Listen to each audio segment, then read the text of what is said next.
Welcome to the Saksi Speed Pool Challenge. This is a one-of-a-kind event that we will have only here on Sharks, courtesy of Real Life TV. My name is Noel Zarate, and we have 8 of the best pros in the Philippines trying to outwit and outclass each other in this competition. And today, we will be starting with the youngest of the group, the 15-year-old Bernie Regalario. Now, Bernie, you saw the lineup here today. You're going up against your kuyas, as we say. What's going through your mind right now before we begin? I give my best. Tsaka, makasali lang po ako dito sa mga pro po.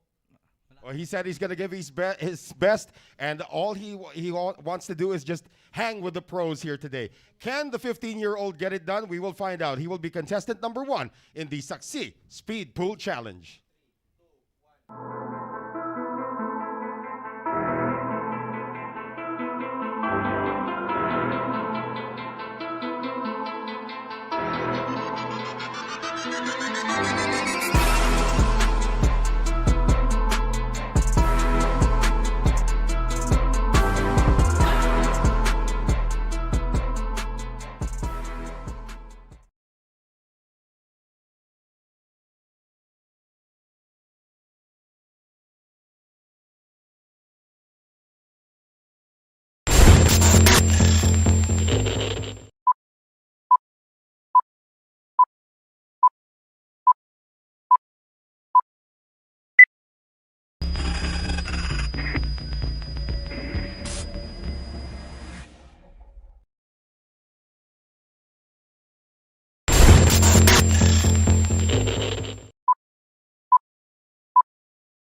All right, this is the Success Speed Pool Challenge. And before we begin, this is Noel Zarate once again. Manny Argonza is going to be helping us out here today. And Manny, let's take a look at the rules of engagement here in this one-of-a-kind event. All right, so we have an 8-player format, okay? And as the rules say, the first one is time starts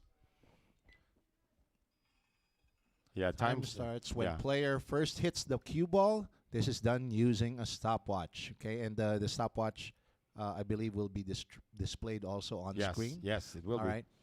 Number 2, the cue ball must not be moving when the player takes a shot. However, object balls are allowed to still be in motion. So, pwede mong tirahin yung mga bola habang Right, yung mga right, object right, balls tuloy-tuloy. Number 3, balls can be sunk in any order except for the 10 ball, which must be sunk last. Okay. No? So, huling papasukin. Number 4, all shots must be legal. Any foul or missed shot will result in a 10-second penalty. The cue ball, number 5, the cue ball or object ball must hit a cushion, otherwise a foul occurs. That's a cushion or a pocket. That's right. So, first round, we'll have 8 players going, and we will have 3 racks each player. So, each player is going to go through 3 racks. So, when they're done with their first rack, we will do a re-rack, and then we will continue until the final time is established. Now, this is for all 8 players. Now, our referee is going to be taking tabs on all of the penalties that will be incurred during the 3 racks that are going to be played.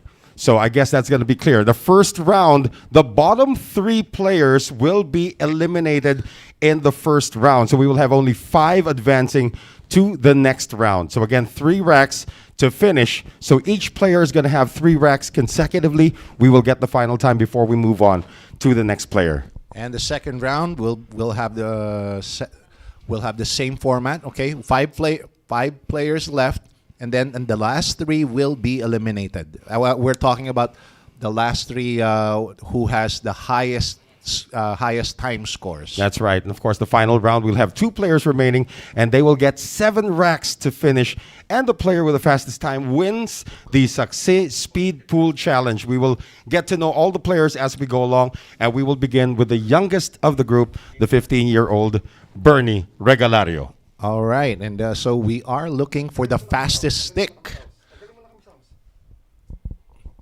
All right, here we go now. Bernie Regalario is going to set us in motion. The moment that the cue ball hits the moment the cue ball hits something, we will begin the time. You can see the time on the bottom right side of your screens right here at the Real Live Network. So thanks for joining us. We are doing an all-English commentary here today, Mr. Argonza, for our friends from around the world. Yes, we're looking for the fastest stick this side of the globe.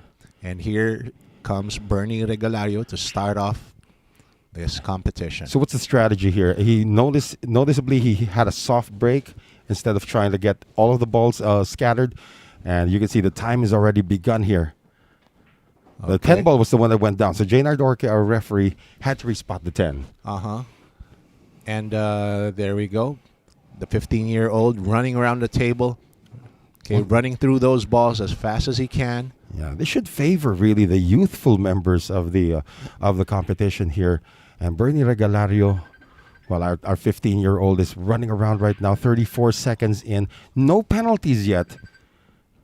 Of course, the penalties occur when he creates a foul or misses a shot. Well, he is looking good on this rack. That kind of sounded funny. And this one is still ongoing. 50 seconds, 54. Missed that. That's going to be plus 10 for Bernie Regalario. And he is still... Again, that's another plus 10. And the official time...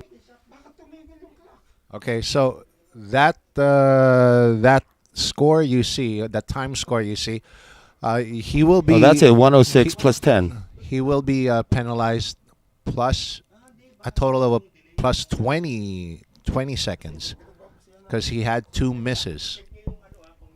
So, okay, so we are still checking this one out. So, before we begin the second rack, 106.25. Let's see if Jaynard Orque, our referee, is he going to tag on the penalties now or is he going to wait until the end of it? I think wait till the end. Yeah. It will be at the end. So, as of now, okay, without the penalties in play, or rather not the penalties not yet calculated into it. So Bernie took 1 minute and 6 seconds approximately to finish off that first rack. So he's working with a plus 20 right now. Bernie Regalario now in his second rack.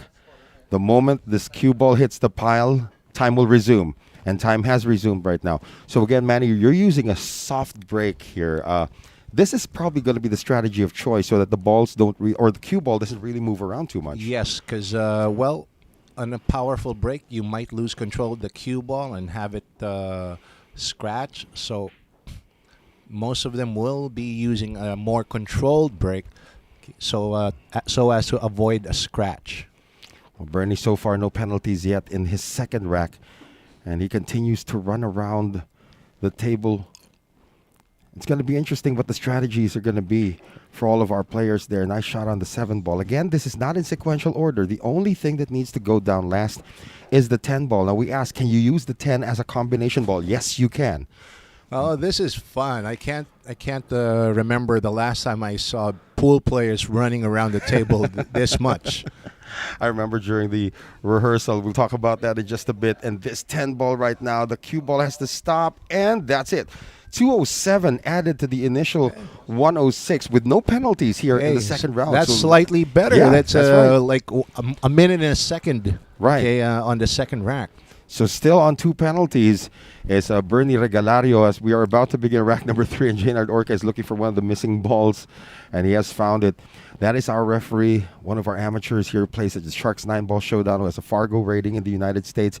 Bernie Regalario, the 15-year-old. And just for the consumption of all of our audience members, we are going in this round in terms of youngest to oldest.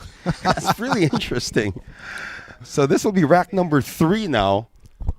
This will be rack number 3 now for Bernie Regalario. Yeah.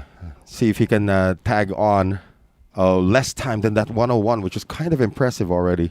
No penalties. Well, he has to make up time for that additional 20 seconds. So let's see what Bernie Regalario will do. Well, he can hit the balls when they're still in motion as long as the cue ball is no longer in motion. So he is he's got a pretty good layout here. Remember, the 10 ball has to be last, but the 10 ball can be used as a combination ball.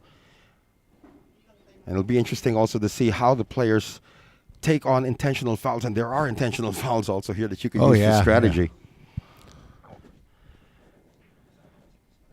Yeah. Well, Benok is really running through. He's got to wait for the cue ball to stop. Well, he's looking good. He's looking good.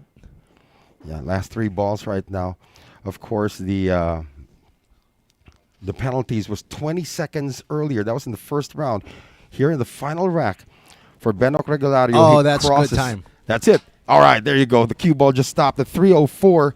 So you add on the 20-second penalty. You add on the 20-second penalty. The official time is going to be 3 minutes 24.02. On that last rack, it took just 57 seconds for Bernie Regalario to finish it. That's right. So again, we will tack on 20 seconds. That was the penalty from the first round. No penalties in rounds 2 or racks 2 and racks 3 for Benok Regalario. So that will be 3 minutes 24 seconds, 0.02. So let's see if we can get the official graphic on that on the screen. So again, Bernie Regalario. Yeah, that was a pretty good one. So 3:24.02. So that is the official time now. With 2 penalties in the first round. That's it. No penalties in the second, no penalties in the third.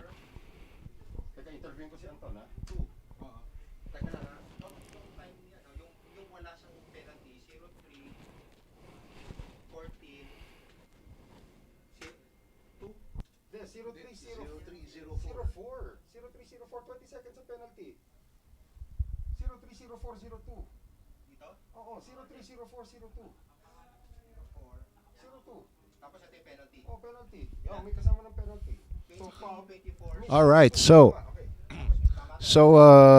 I hope you guys are liking this speed pool. Now this is more of a different format, something to bring, okay, something new here in the local pool scene. Upcoming next, here we go. On your screens now, you see player Bernie Regalario with a time of an official time of 3 minutes 3 minutes 4.2 seconds.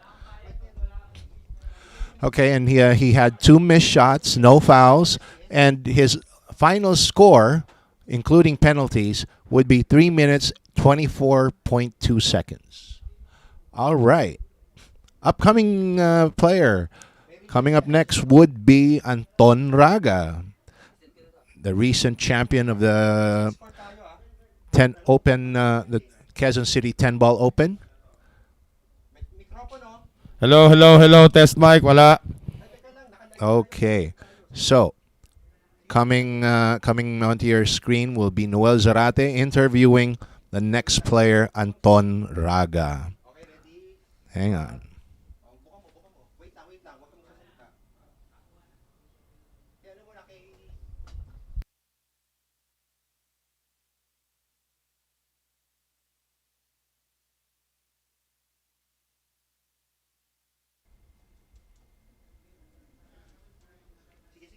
Okay, ready na?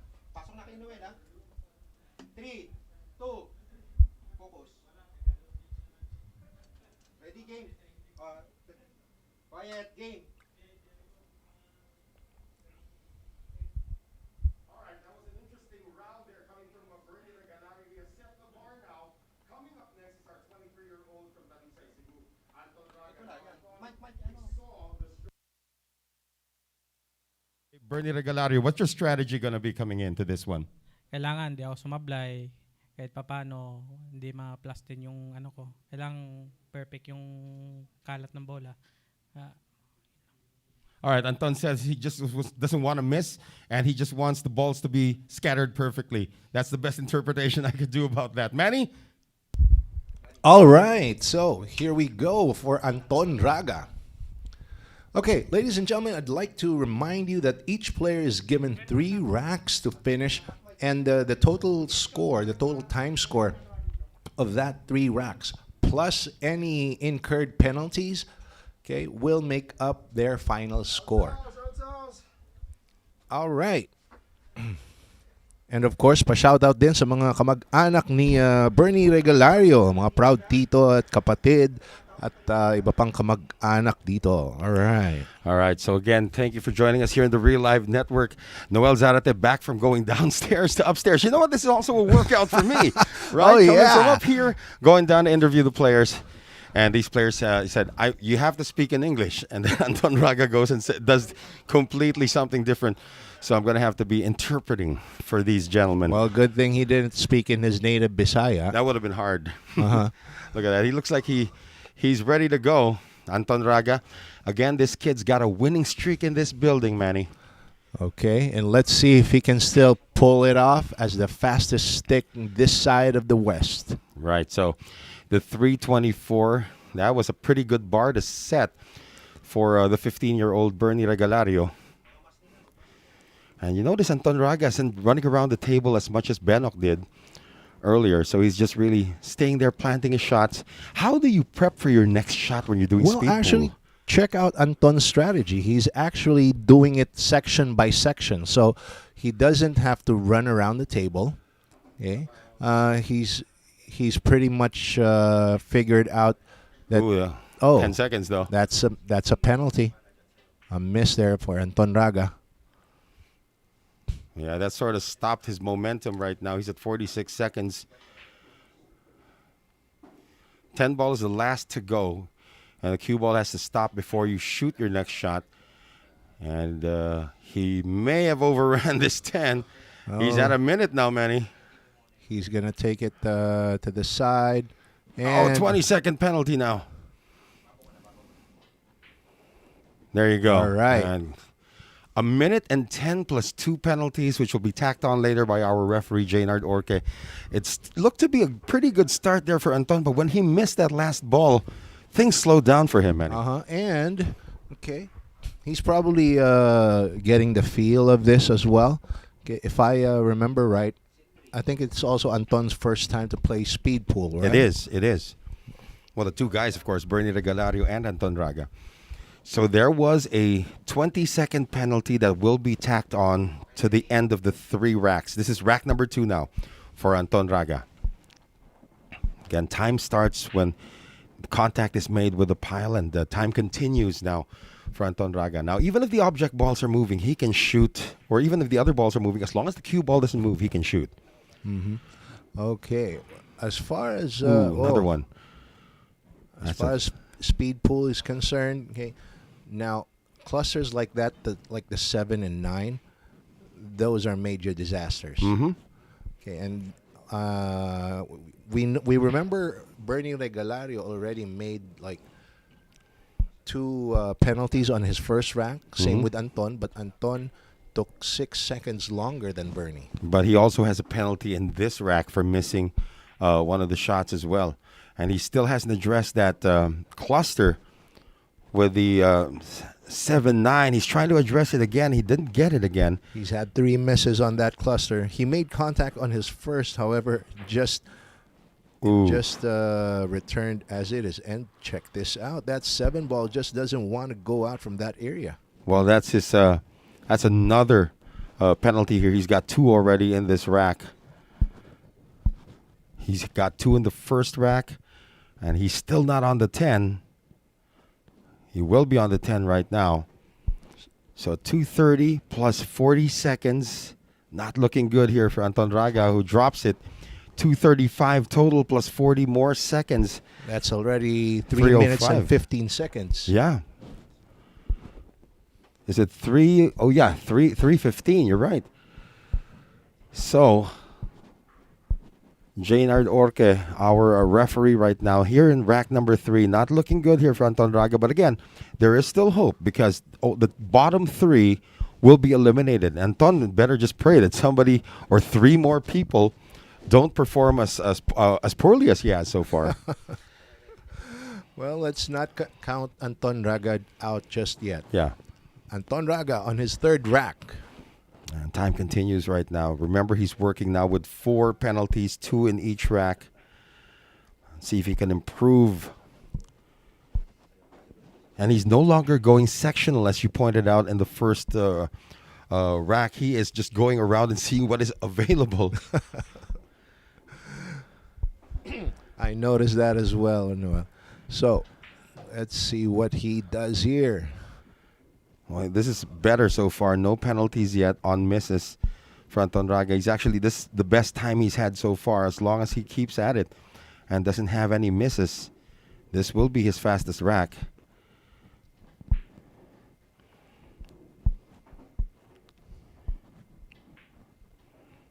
Well, now he's tied with Regalario he's past it now, without even the penalties being entered into his total. But the saving grace here, that's going to be his fastest rack with no penalties, and the time is stopped at 3:37.5, and then you tack on the 40 seconds. So that's 4 minutes and 17 seconds.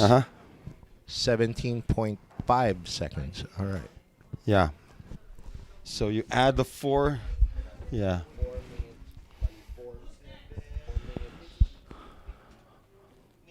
All right, I'm going to go down already, Manny, to interview our next player. So the math is being done. Manny's got the con. 40 seconds plus 40 seconds.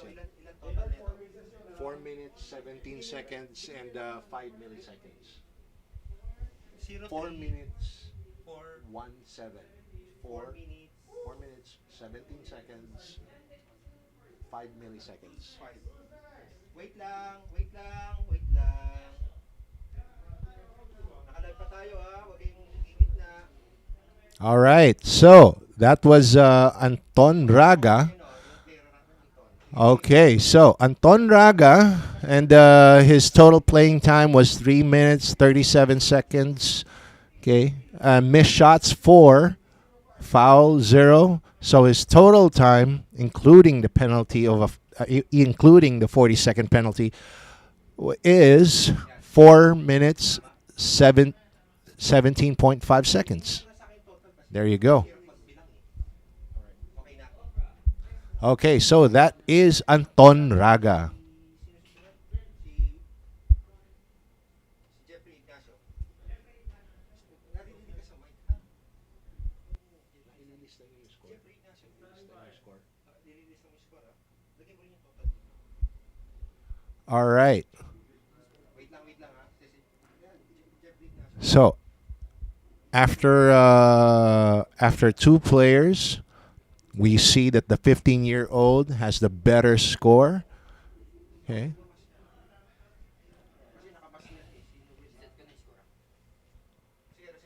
Reset time. Tapos, Hey, Robert Valdez, watching from Boston, Massachusetts. okay, ready?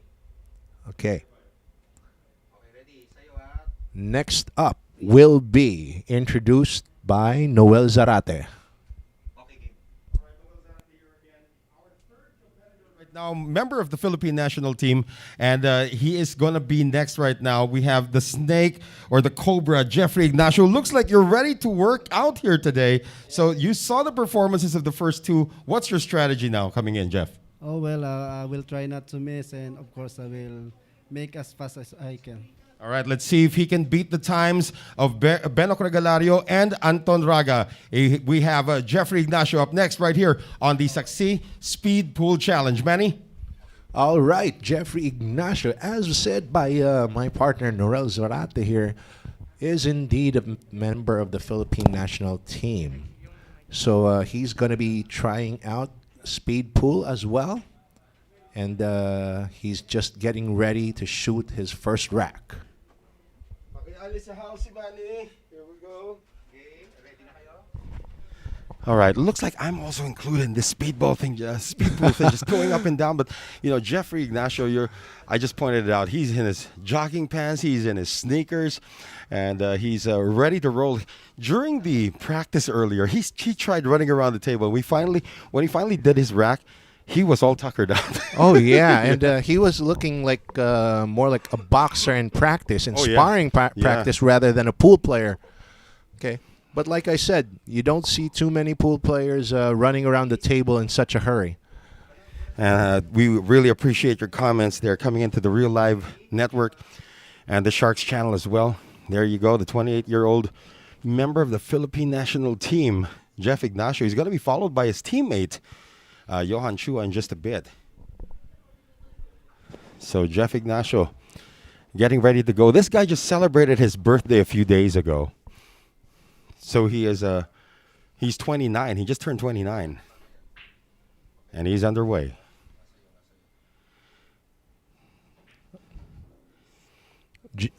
As is anybody who knows Jeff Ignacio's style of play, Ooh, he that's 10 normally seconds. does play fast already. Mhm. And so you could just imagine how he is or how he will be in a speed pool competition. Well, he's already working on one penalty. The 4-ball did not go down. And he is taking the Anton Raga approach to this one, doing it sectional. Mm-hmm.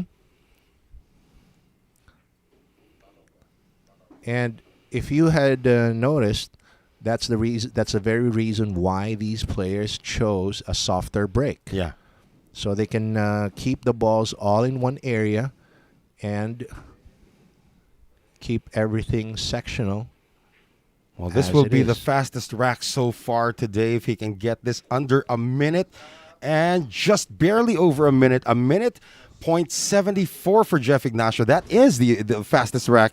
You see Lee Vann Corteza is trying to imitate. Hey, he does have one missed penalty here. Yes, he does. So there will be 10 seconds added more to this rack. However, it is true. It is still the fastest rack up to now. Yeah, even if you add the one penalty, remember that Regalario had 2 penalties in the first round, in the first rack, and then of course Anton Raga had 2 in the first as well. So he is working on the fastest time right now.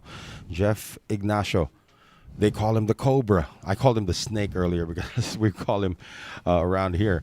So again, that soft break. However, the 3 and the 6 are together.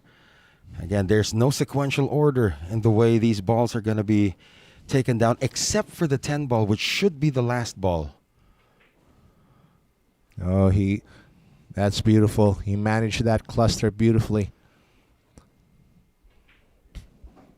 All right. Check it out. Well, to his credit, doesn't no longer looks like the boxer he was during the practice rounds. He's more relaxed right now. Oh boy, he's working on a really good time here, Manny. This is gonna be definitely under a minute. Oh wow, and no penalties so far.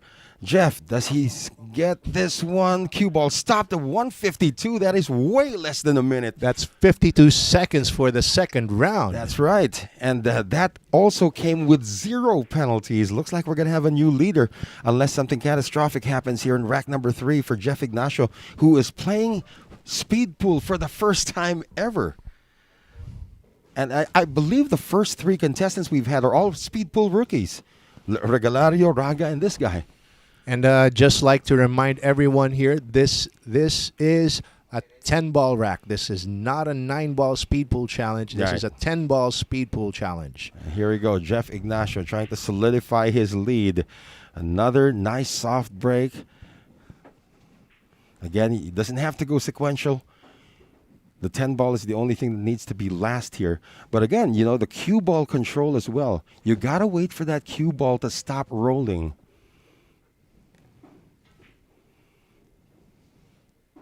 All right, he wants to take care of that cluster right now.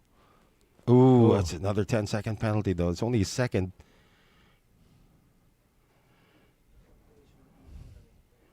Queuing over the 8 ball here on the 5. No problem here.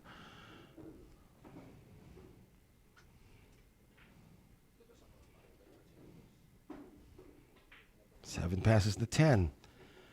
This will be a phenomenal rack. He's only got 2 penalties total so far. And this 10 ball to give him the lead. Jeffrey Ignacio with under 3 minutes at 2:55 total with only 2 penalties here, Manny. He will be barely over the 3-minute mark. Oh, yeah. So, all right. Even with penalties here, he's just going to be around 3 minutes and 15 seconds. Right, that's going to be the lead because our leader, former leader, was 3:24. Yeah, our former leader was 3 minutes and 24 for Bernie Regalario. He will now fall to second place. Anton Raga will fall to third place right now. And the official time will be 3 minutes 15 seconds, .05. That will be the lead now for Jeff Ignacio. Now he has set the bar here. There it is. Officially, we got it, Manny. So Yep. I'm going to go down and interview our next player. You got the con again. Okay, so as my partner also does his speed interviews, okay, Jeffrey Ignacio, current leader, taking it from Bernie Regalario, with a total play time of 2 minutes 55 seconds, 2 missed shots, 0 fouls, and so his total score will be 3 minutes and 15 seconds with that's counting his 2 penalties, each a 10-second addition to his official playing time. All right. And upcoming player would be the bad boy, Johann Chua. Reset na time. Ready sa'yo Ready? 3, 2. Sige, pasok si Noel. Okay, ready? Game na?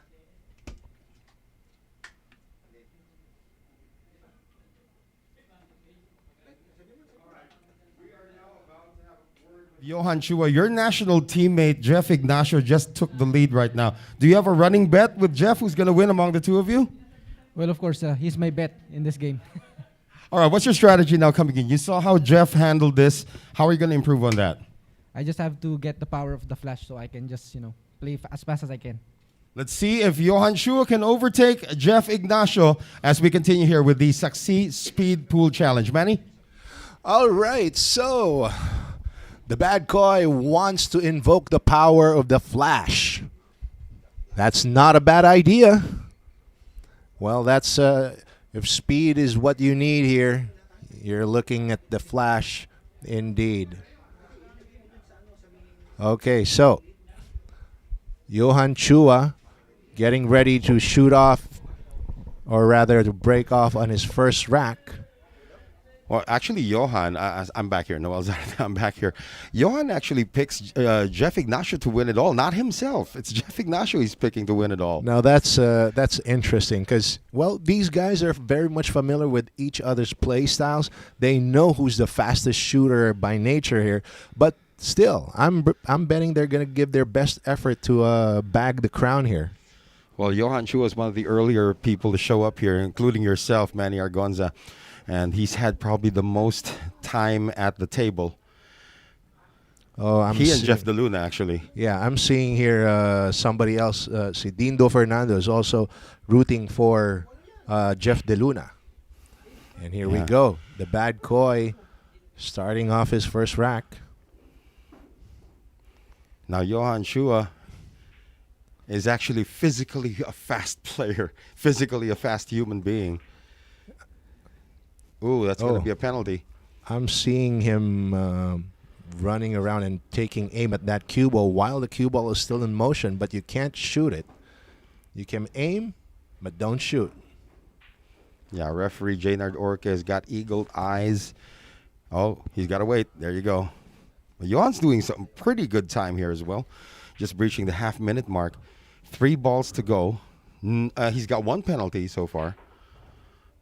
Oh, the cue ball just got away from him here. Oh, second penalty now. Stretched out over the table. This is still not a bad first round. Oh, another one. And he might even scratch. That's 2 penalties there. 4 in a row.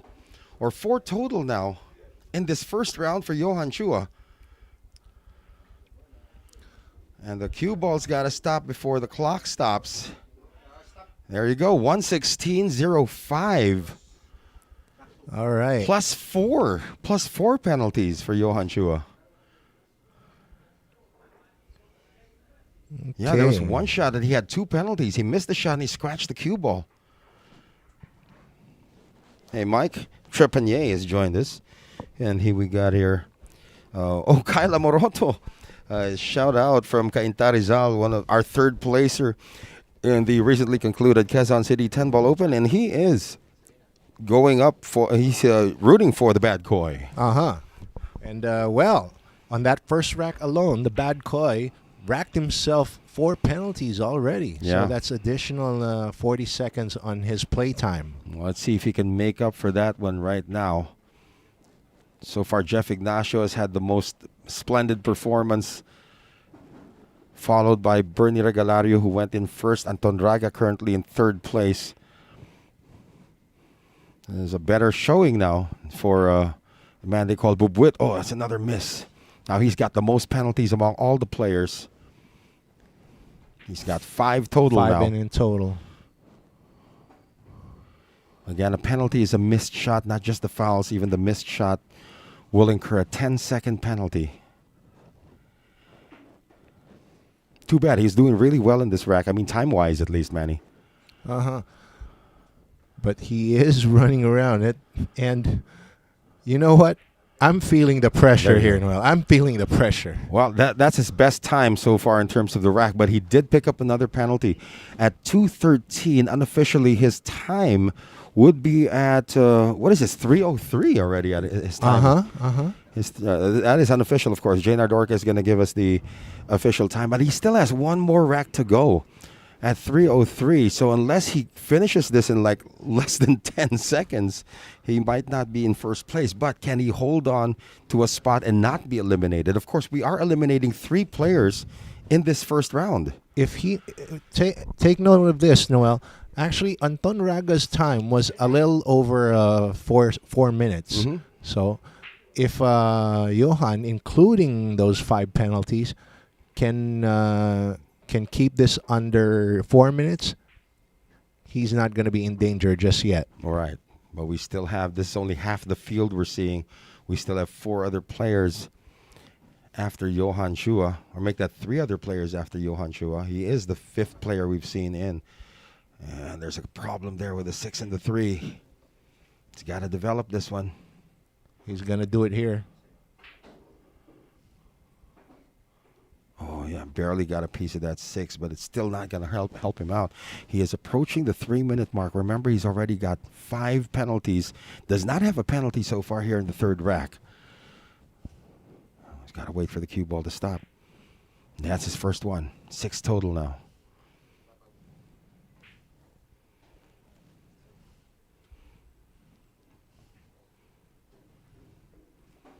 And this 10 ball to complete Johann Chua's 3-rack run. There you go, exactly 319, but we're going to tack on 6 penalties total, the most number of penalties for a player so far. So while they're doing the math, yeah, that's going to be a full minute added to this total score for Johann Chua. So while Manny does the math with our graphics team, I'm going to head down. Manny, you got the con again. All right. So, ang total niya is 419. Yes. All right. So Johann Chua. Okay. As we prepare the Bad Koi's final score, here you see on your table. Okay. All right.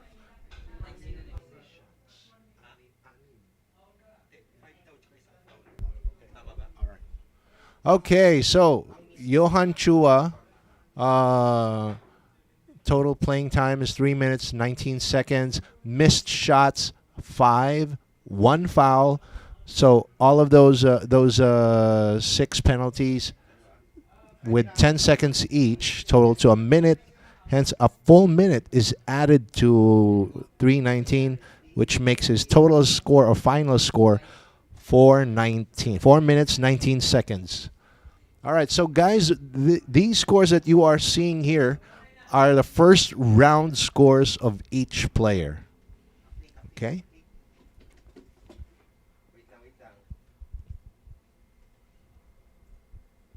And the next player will be presented by Noel Zarate.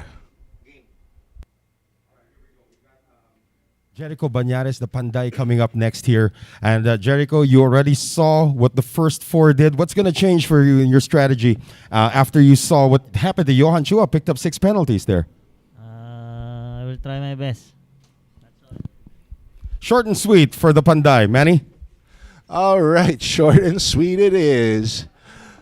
So, Jerico Bañares, a Batangueño, currently residing in the eastern side of Manila in Antipolo.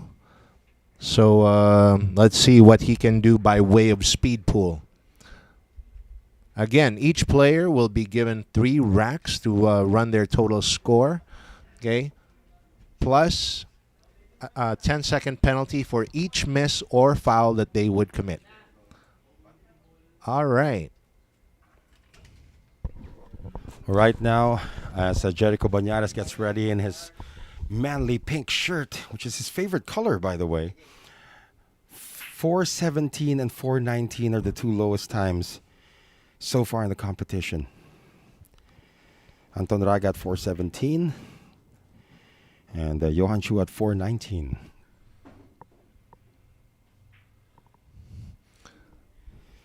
Now, If you also, Jericho, you also notice, none of these players bothered with their break cues. Right. They're just using their playing cues.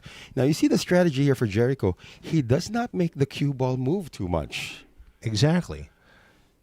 This is what you call cleaning up the table section by section. And Pretty take a good look time. at that. Yeah, this is pretty good time. No penalties just yet.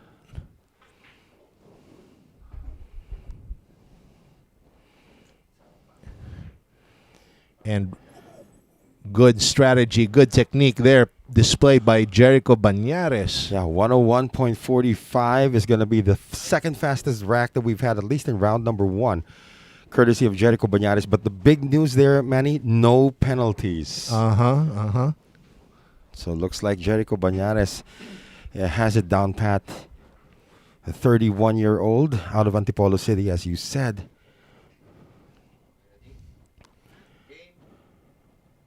Rack number 2. Here comes Bañares. That's a little harder than the break that he had in the first rack. Oh, I like that break better. No clusters. Absolute everything in the open. Oh, this And one. guys, remember we are not shooting the balls in their numbered order. Yeah, sequential order. So it's any ball as long as you can pocket the 10 ball last. Well, again, you can use the 10 ball as a combination ball, but you can't use the 10 ball to sink in without incurring a penalty. And speaking of incurring a penalty, that is not the case yet here for Jerico Bañares. He had a perfect first rack. Yeah, he's got a problem here with his 2 ball. So far, with regards to time, he's okay. No problem with the 2 ball, man. He's What still problem are you spotless. talking about, Noel? Well, What? he's still spotless. That was a distance shot on the 2. And Jerico Bañares is still spotless. Where does the cue ball stop? And there you go. 206.8 with 0 penalties. And he's not even breaking a sweat. That's right. So the strategy really for Jerico Bañares is economy of movement at the table, not really letting the cue ball fly around too much. But the most important thing is no penalties. I mean, at this point, Jeff Ignacio, our current leader, already had 2 at this point. All right. Jaynard Orque finishing with the racking now, our referee. And here goes rack number 3 now. Do we have a possibility of a change in the leadership, change atop the leaderboard here? Well, it's looking just like that.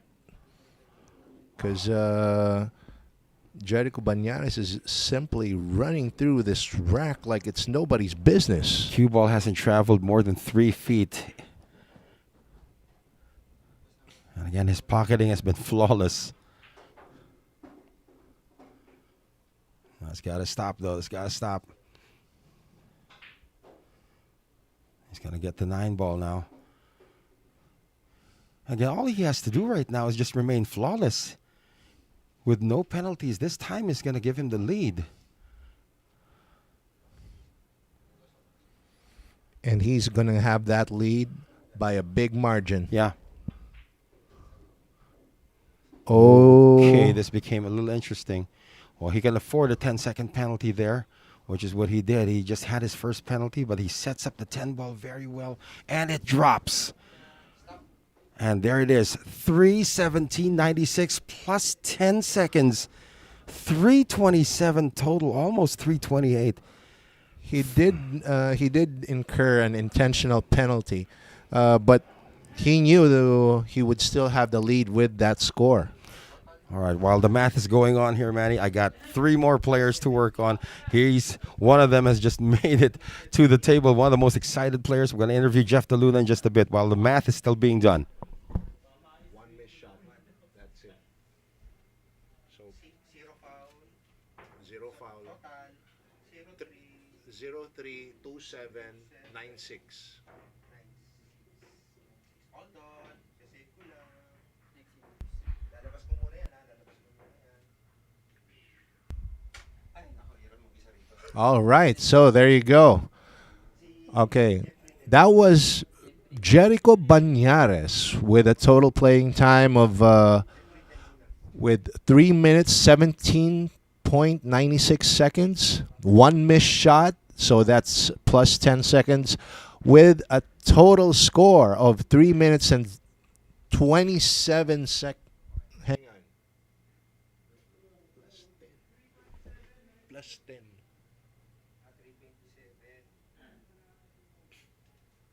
With a total score of 327.96 seconds. So let's just, there you go. Okay. Okay, next player will be. There you go.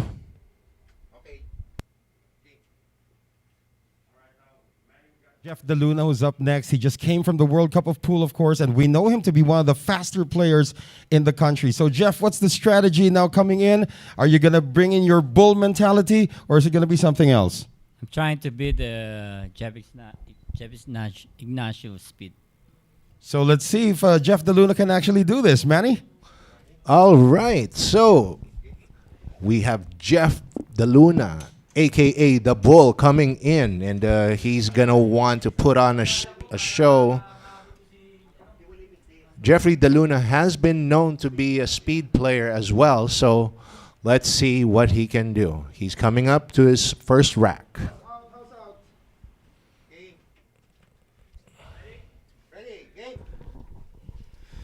Well, I'm back here right now. It's a pretty good workout I'm having today, Manny. Going up and down those stairs. Jeff DeLuna, as we mentioned, just came back from the World Cup of Pool. He had worked with Roberto Gomez representing the country.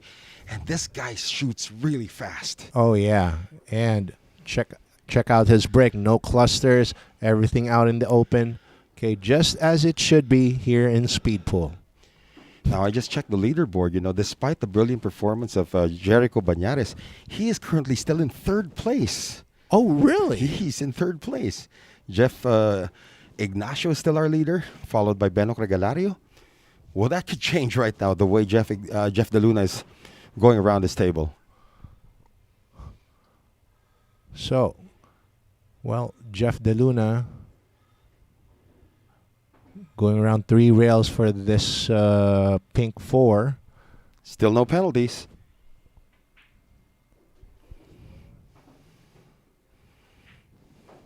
All right. There you go, 103.14. Not a bad time, but the best part there, 0 penalties for the Bull, Jeff DeLuna. And he's just, I'm overhearing his conversation with the other pros. He's not really been very careful with his cue ball. His cue ball has sort of been moving around too much. Let's see if he adjusts here in rack number 2. Yeah, he would like to improve on that time. He knows that's pretty long by his standards. So let's see what he does here on the second round. No penalties, though, in the first round. That's good news for the Bull. Now that he's able to stop the cue ball immediately. Even if the other balls are still moving, he can actually shoot already as long as the cue ball isn't moving.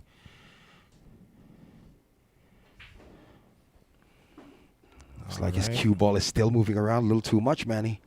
Well, Jeff DeLuna does like to have his stroke all out.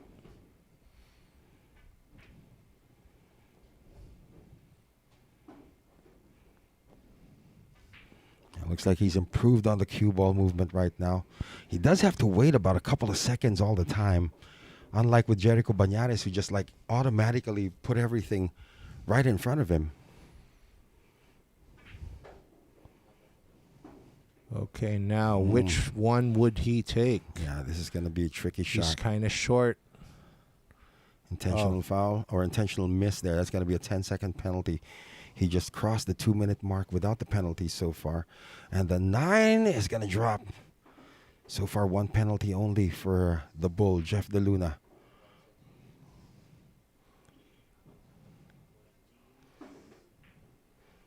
Rolls a 10 ball. And that's it for the second round. Okay, so we are at 2 minutes 19 seconds, rather, or almost 2 minutes 20 seconds. Add to that his intentional miss. That's right. Okay, so we're looking at around 2 minutes 30 seconds. Yeah, unofficially at least at this point. But Jeff DeLuna knows at least if he performs the same way here in the third rack, he's not getting eliminated yet. So on the brink of elimination are the two guys in the trail right now, would be Anton Raga and Johann Chua. 2 guys who ironically teamed up to beat Efren Reyes and Django Bustamante in a double showdown. But again, this is the Saksi Speed Pool Challenge. This is a completely different animal. Okay. Now, third and final rack for Jeffrey DeLuna. Let's see what time he racks up. Nothing down on the break. Now, we've only seen somebody make a ball on the break once. I think that was Regalario when he dropped the 10 ball. That's going to be a miss. And now Jeff has got to put on the afterburners after that one. That's his second penalty so far. Oh, his time is starting to slip away at this point.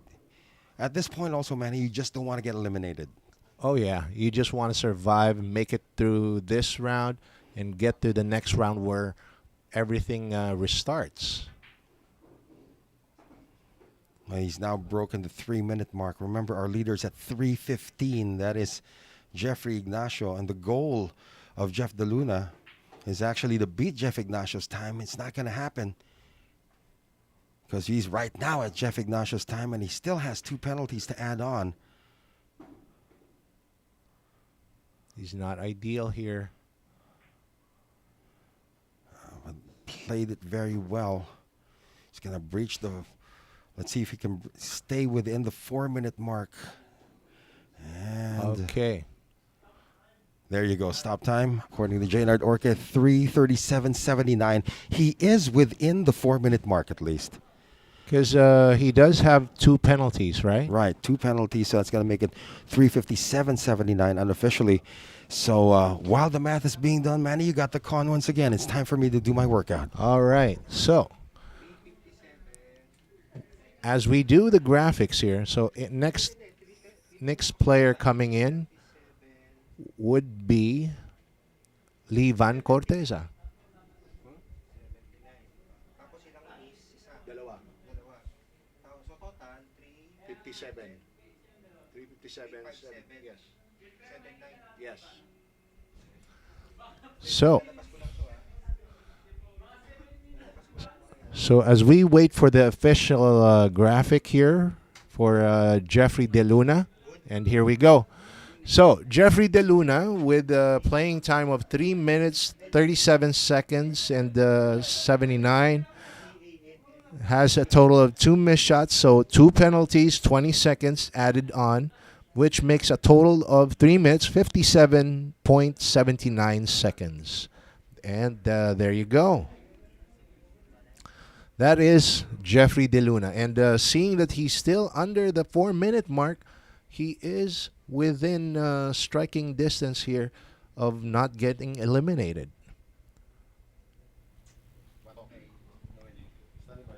All right. So, our next player is currently with my partner, Noel Zarate.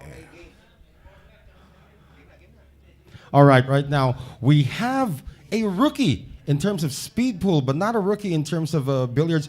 One of the veterans in the competition, Vann Corteza. So this is your first time. What is the strategy that you have in mind now after seeing all of the youngsters go before you? Well, first, I'm so very excited, Noel, because this is my first time. Then I see the youngsters that they're so fast. But my strategy here is I will do my best as faster than I can. All right, let's see if the Slayer can slay the competition here in round number 1. Manny? Okay, Vann Corteza, the Slayer. Well, as he did mention, this is his first time to play speed pool, so let's see what he's got. As far as international competition is concerned, Vann Corteza is a performer. He's won several championships the world over as well. But speed pool is indeed a totally different animal. So let's see. Vann Corteza on his first rack. I'm getting used to going up and down the stairs. I'm not breathing as heavily as I was earlier now. Water. You know, you didn't see what Vann Corteza did before I interviewed him. He actually physically rolled on top of the table. He just wanted to see how the balls roll, and he physically rolled on top of the table. I can't imagine why, but if it works, it works. Well, he can shoot anything right now. The cue ball's already stopped. Okay, so. Yeah, and obviously he's a rookie here because the cue ball still continues to move. Now he's got to pick up the pace. Remember, you got to finish under 4 minutes to have a chance to move on to the next round. Oh, I can hear your breathing, Noel. I'm just trying to get everything back on track. All right, so Vann Corteza is doing good time so far. Yes, he is. As long as he doesn't incur any penalties, he should be golden. Well, no one's had a sub 50-second rack so far. That's not going to happen here.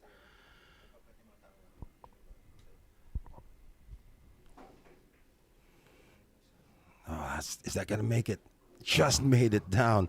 And now Vann Corteza with this 10 ball. Cue ball's got to stop first. And 107.33. That's a decent starting time in rack number 1. But more importantly for Vann Corteza here, Manny, 0 penalties. All right. Okay, so, well, that's not a bad time.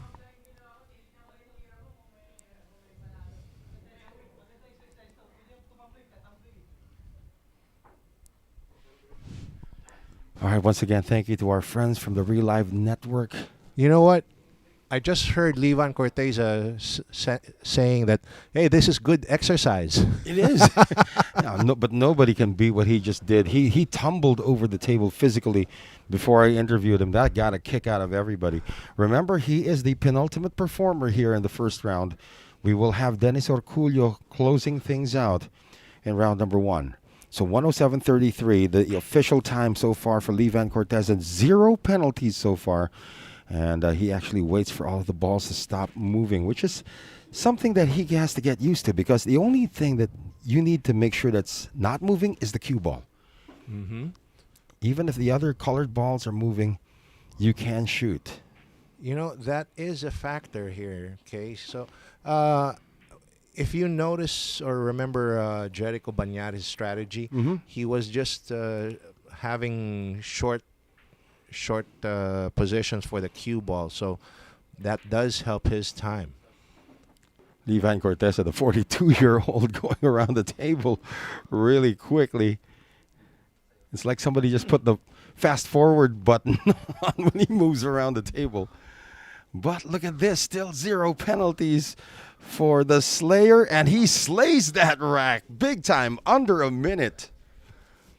Woohoo! Vann Corteza. Oh my Being a gosh. contender in speed pool, who would have thought? Age is just a number for Vann Corteza, but of course Dennis Orcollo, who has had extensive experience in speed pool, is going to be coming up next. Look at Vann just take a break against the short rail. He is doing very well, and looks like if things hold up, he's going to be advancing. Right, we got 2 players with over 4 minutes in terms of time, Anton Raga and Johann Chua. Everybody else sub 4 minutes. It looked like he was stretching his back there. That's right. So here we go. Final rack for the gentleman from Davao City. The reigning 9-ball champion and the Derby City Classic, engaging in speed pool for the first time in his career. Can he afford to relax here in the third and just concentrate on pocketing without the speed? Let's see. Let's see how he handles this. He's running around the table. Okay. He wants to get that 7-ball next. Well, he is actually looking good to take the overall lead. It's not going to matter heading into the second round. You just want to qualify. Can we see a sub 3-minute round here? Ooh, that'll be something. And he's going to be setting the bar with that. We only have 1 competitor left. That's going to assure Vann Corteza of moving on. 0 penalties still to this point. Well, he's going to go over 3 minutes. But if he makes this 10 ball, that's going to be a clean 3 minutes. The first round of somebody without a single penalty. Vann Corteza, there's your new leader. Okay, so far, Vann Corteza takes the lead. And, well, with 3 minutes and 6.4 seconds. No penalty. So this is really his bare score. And who would have thunk? Who would have thunk Vann Corteza taking the lead in the first round of speed pool with just 1 more contender left in the by the name of Dennis Orcollo. Okay, and here is our official graphic for Vann Corteza. Okay, total playing time 3 minutes and 6.4 seconds. No penalties, no missed shots, no fouls. Okay, so it will stick. Levan's total score will be official score 3 minutes 6.4 seconds. And our next player is here with Noel. Rigao is not going to be outdone here. We have the RoboCop, Dennis Orcollo. You saw what Vann Corteza just did. 0 penalties. He is now the leader. What are you going to do to try and beat that? He did great. He did great. He did not miss a ball. That's very important to me to pocket the ball. So this game is just play quick and pocket the ball. That's very very important. We'll take your word for it. Dennis Orcollo is the final competitor here in the first round. Can he advance? We'll find out. Manny? All right, so our 8th and final player for this speed pool challenge, okay, none other than the world's greatest Dennis Orcollo. And,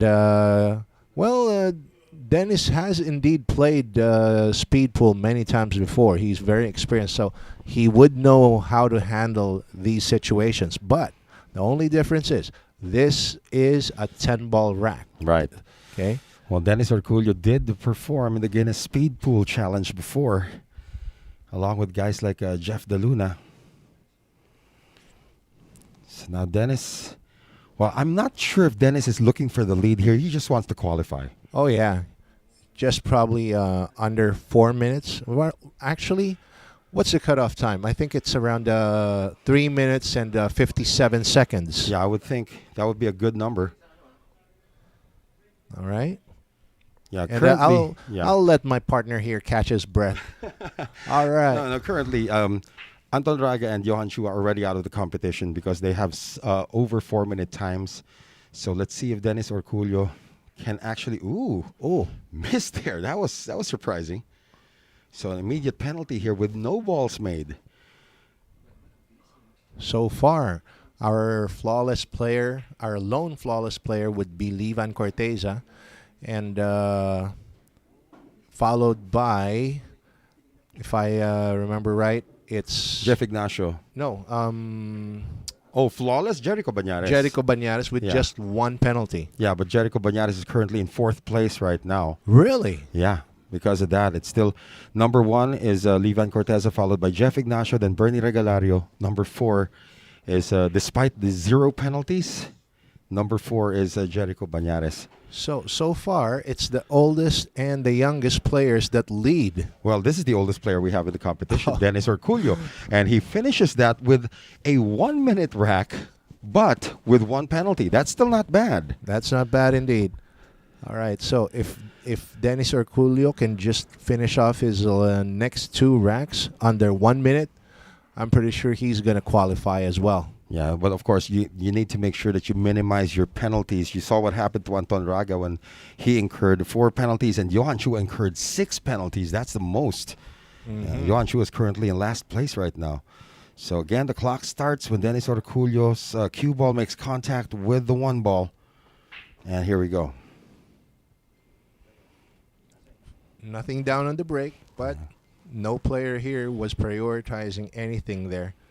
Yeah, I'm telling you, the only time I saw a ball go down on the break was Regalario when he actually made the 10 ball. And that was respotted. Yeah. Check out how Dennis is doing this. He's using minimal movement on the cue ball. Yeah, this is a Jerico Bañares style that worked for him earlier. Oh, this is a way better rack in terms of time, in terms of tempo. Oh, barely... Almost stayed up. Almost.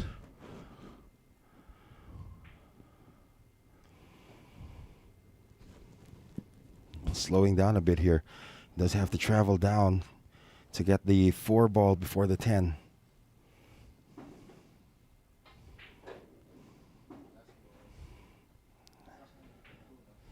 That was a sub 1 minute round for Dennis Orcollo. He's exactly at 2 minutes, 0.55. Looking good to qualify. He's only got 1 penalty, so officially or unofficially, his time would be 2:10. But he still has 1 more rack to play, and if he can get this somewhere in the 3-minute 10-second, 3-minute 20-second mark, he's going to qualify. And that could eliminate Jeff Deluno.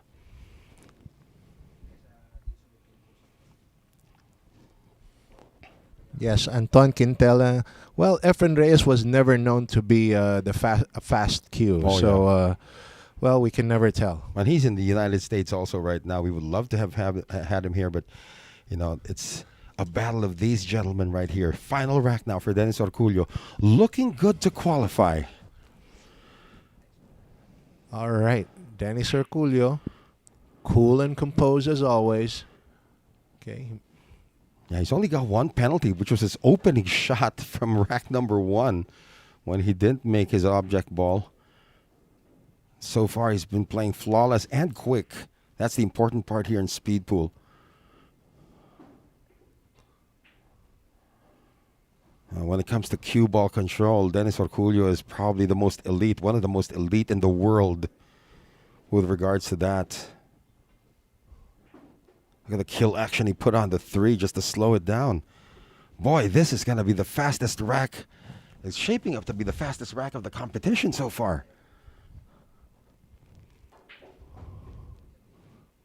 It's not going to be a sub 50. It's going to be close, but Dennis doesn't really need to exert much effort already at this point. He's going to qualify. He's only got one penalty.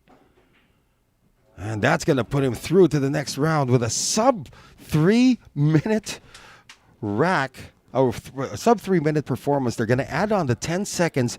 He's going to be a 3:08.66. We are going to have a second placer. It's the two oldies are going to be on top. Imagine that. With Bernie Regalario on a third. Yeah, we're going to see if I think it's going to be still Jeff Ignacio at third place. We're going to confirm our scores as it stands. Anton Raga and Johann Chua will be out of the competition now. The question is, who is going to be the third member or the third pro eliminated? It's starting to look like Jeff Deluno might be on the ropes here. So we're going to see all of the official scores. Stay right there, Manny. All right, so that was Dennis Orcollo's performance. Being a veteran of speed pool, well, he did put in a decent score there.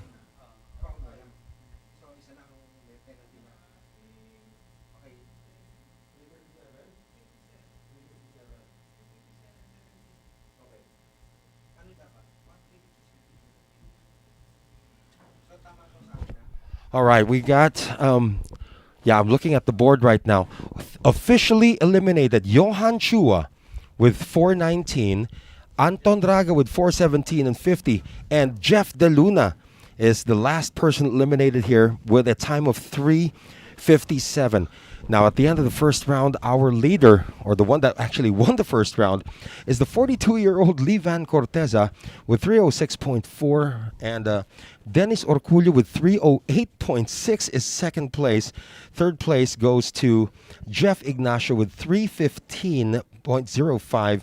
Regalario at 324.02. Jerico Bañares at fifth place with 327.96. Those are your qualifiers for round number 2. And once again, that's the official time now for Dennis Orcollo. So we will have round number 2 in just a bit. Manny, it will be now a 5-rack performance. 5 racks, so Yeah. total 5 racks each player. Yeah. And Wow. we will start with the slowest time to the fastest time at this point. Okay, being shown on your screens right now was the last player for round 1, Dennis Orcollo, with an official time of 2 minutes 58.66 seconds. Yeah, so our current fifth placer, Jerico Bañares, it appears that he may be going first. So we're going to confirm this with our referee, Jaynard Orque. But we have 5 players remaining to contest the championship in our Saksi Speed Pool Challenge. We're going to take this short break. When we return, round 2 will be on the horizon right here in our Saksi Speed Pool Challenge.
All right, there is the official scores from the first round. The gentlemen with their names in red have been eliminated from the competition. Noel Zarate here with Manny Argonza. Jeffrey Deluno, by just a mere 3 seconds, was eliminated by Jerico Bañares. So Raga, Chua, and Deluno are out. So, so the standard for the 3-rack run was sub 4 minutes. Yeah, sub 4 minutes, except for Jeff Deluno, who did finish with 3:27 but didn't qualify. So the rules of engagement now here in our second round is the competitor with the slowest time is going to go first.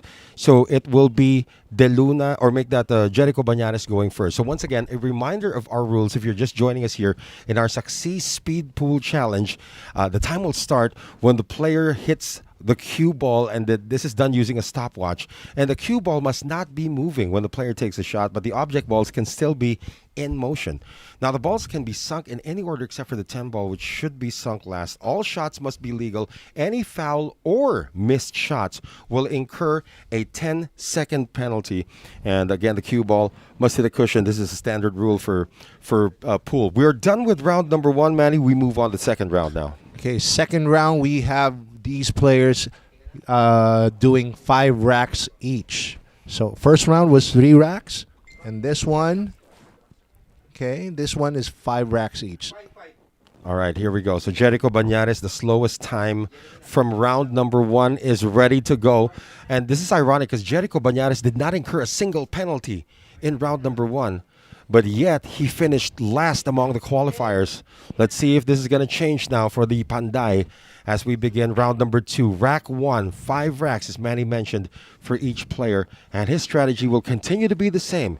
No cue ball movement, unnecessary cue ball movement here.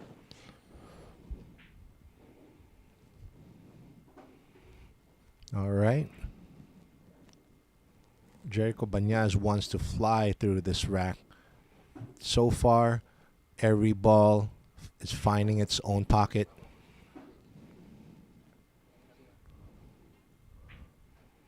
And still no fouls, no penalties yet. Oh, he did incur 1 penalty. I remember that. He made an intentional miss. Unintentional penalty. Yeah. Just to set up the 10 ball. Okay, so I have to correct myself. He does have 1 penalty. It was an intentional one. But that's moot now, because this is the second round. Correct. So everyone starts fresh this round. So just a little over a minute and 1 for Jerico Bañares here. He's got 4 more racks, and of course the total time with penalties will be tacked on by our referee Jaynard Orque at the end of 5 racks. So rack number 2 here for the Panday, 31-year-old out of Antipolo City in the Philippines. And you did mention traces his roots to Batangas province in the Philippines, which is beach province to us, right? You know what? Some people can easily hold their breath for at least a minute. And if these pool players finish each rack under a minute, think about that they can finish each rack with just under 1 breath. I don't know. They're moving around the table pretty quick. They need to breathe a bit. I don't know what kind of breathing exercises they're doing here, but so far, so far it's so good. Yeah. Jerico Bañares is looking good here. That's a good strategy to take on the 9 before the 1. That was the problem ball there. Now he's taking this into the corner, so he's still flawless here in the second rack. No misses, no penalties, no fouls yet for Jerico Bañares. He's got to clear this 10, and he does. Taking the pink 4 to the long corner. So again, just a little over 2 minutes. So 2 minutes and 4. Looks like he's not happy with his performance. He's not. He wanted it under a minute. Okay, he's really competitive on this second round. He knows he has to take these racks under a minute. Well, yeah, you got your Dennis Orcollo, you got your Vann Corteza there, the kid Benok Regalario, and also national team member Jeff Ignacio. Those are the semifinalists, if we may. here in our Saksi 10 ball or our Saksi speed pool challenge. And now here's rack number 3 for Jerico. Halfway now. He's got to play until rack number 5. All right, so far, problem ball. Most problem ball would probably be this brown 7, which he'll shoot right now.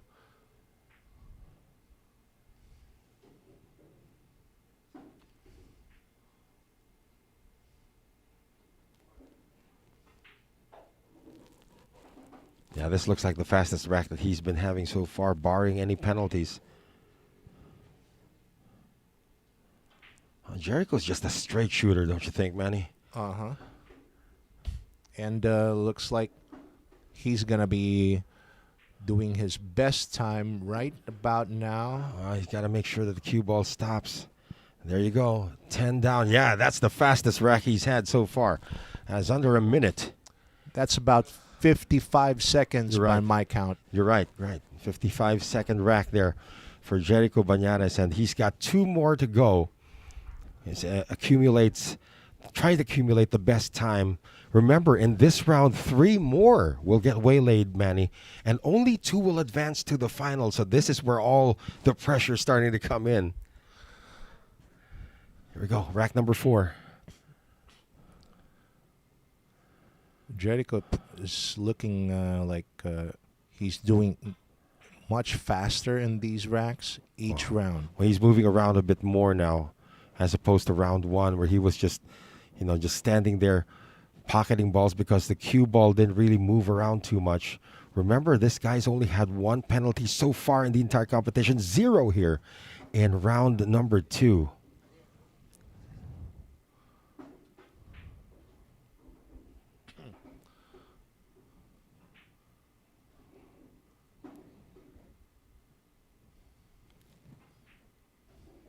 Look at that cue ball. It's just like a turtle. It's not going anywhere really fast. This is rack number 4. Yeah. Okay, and This is this a- 10 ball to seal the deal for rack number 4. That's going to be a pretty good time once again. No penalties yet, Noel. No penalties, and at 3:55, a sub-4-minute round heading into rack 5. Jerico Bañares is on a roll here. Of course, after him, it will be make that Regalario. He's going to be setting the bar here. Oh, he's going to be setting the bar really high unless something catastrophic happens in rack number 5. But the way Jericho is shooting, he's got control of his destiny here. And to think that these players on their breaks, they're not looking to make balls. They just don't want anything tied up. That's right. That's right. And if they do tie something up, you usually get it within, or try to break it up within 2 or 3. That was the problem with guys like Anton Raga and Johann Chua. They had a lot of balls tied up in their break. Not the case here for Jerico Bañares. Okay, he wants to address the 7 and 6 early on and finish up the tables. I mean, the balls up table as soon as he can. There you go. 1 ball to the side. You see the 8? No, he can't see the 8, Manny. Well, he will be taking care of the 8-9 pretty soon. Oh, he wants to do that here and now. Nicely done.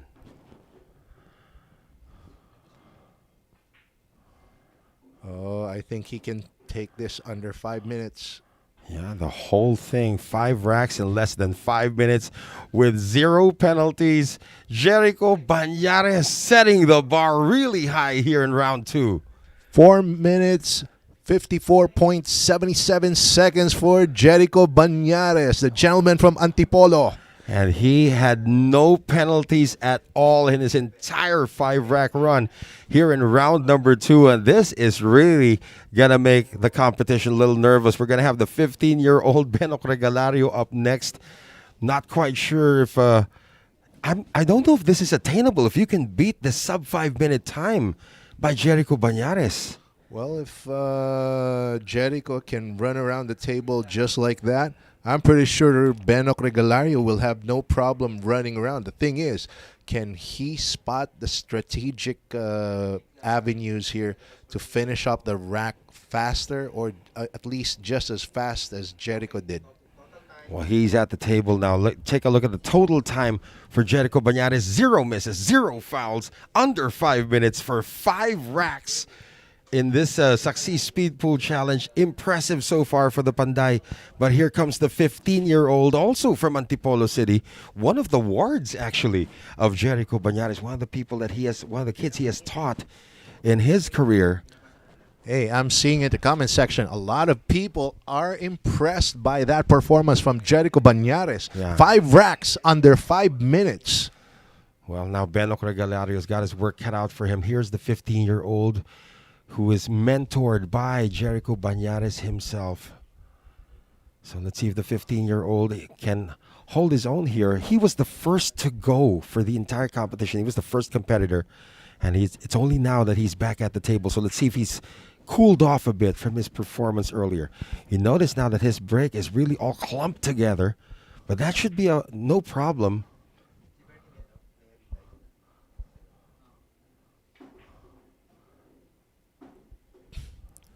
Okay, the 15-year-old running around the table just like a kid in a toy store. That's right. Remember, he picked up 4 penalties in the first round. 2 of them coming in the first rack. He's got 5 racks to complete. Looks like he's learned from his mistakes there. That 1 and 9, I don't know, this is the 1 past the 9. Looks like it does. No, barely. Oh my goodness, Benok might actually bring out the fastest first rack time. Oh, he just slammed into the 10. This is going to be a problem, though.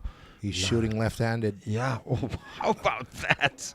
Did you say a problem? Yeah, I didn't see a problem, but the only thing is that the cue ball is only stopped now at 1:04. So he lost about 6 seconds because the cue ball traveled all the way down table.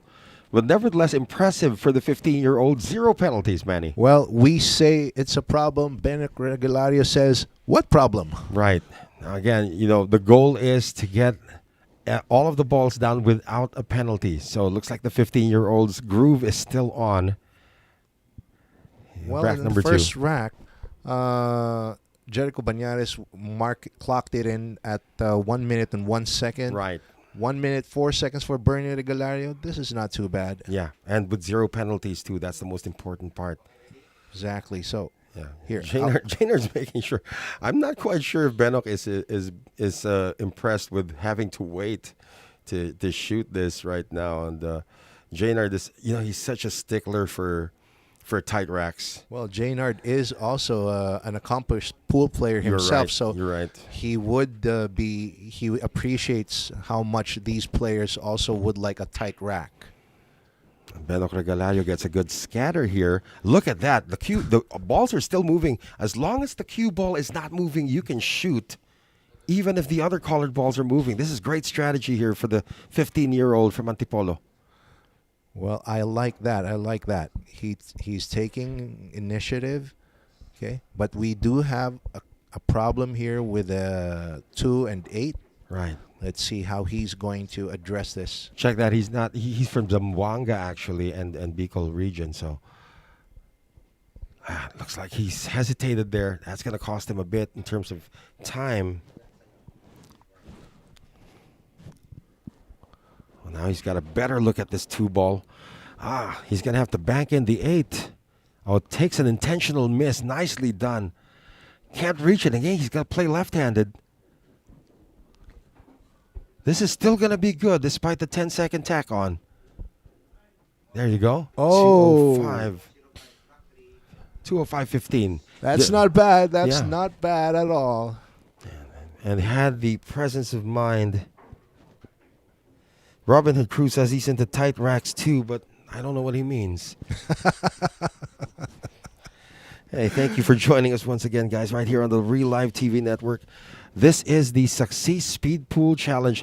To be honest with you, Manny, I've never covered Speed Pool before. I've watched it. I've never covered it, and it's quite entertaining right now. Ayan, pa-shoutout daw, sabi ni Joel Regalario. There you go. So, Mr. Regalario, you got your shout-out, and now Bernie goes back to work. Rack number 3 of 5. Again, only one penalty here for Bernie Regalario. That was an intentional penalty that he took to set up well for the 10 ball. He's going to play a combination. That is a gutsy shot.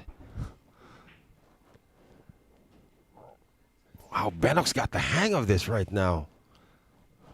This is his third rack, right? Uh-huh. Nice cut on the 4. He's shooting the 3 first. He's shooting the 9 first. Sets up well for the 3. Think about it. This kid's only 15. Oh, that's perfect. That's perfect. Oh, wow. What a rack. And now the time stops at 2:58. That's a sub 1 minute rack. Yes. And this guy's playing pretty quick. Vann Regalario is on fire. All right, so let's see now if he can continue with this one. Benok Regalario. 15-year-old. His mother is from Zamboanga City. Out of Bicol province. You know what? I can't imagine in speed pool that patience is becoming a virtue. I don't think it should be. But look at Jaynard. He's really making sure that everything is tight. You know, you can go as fast as you can, but the referee has to really take his time to make sure that the rack is correct, and Jaynard's doing the right thing. All right, here we go.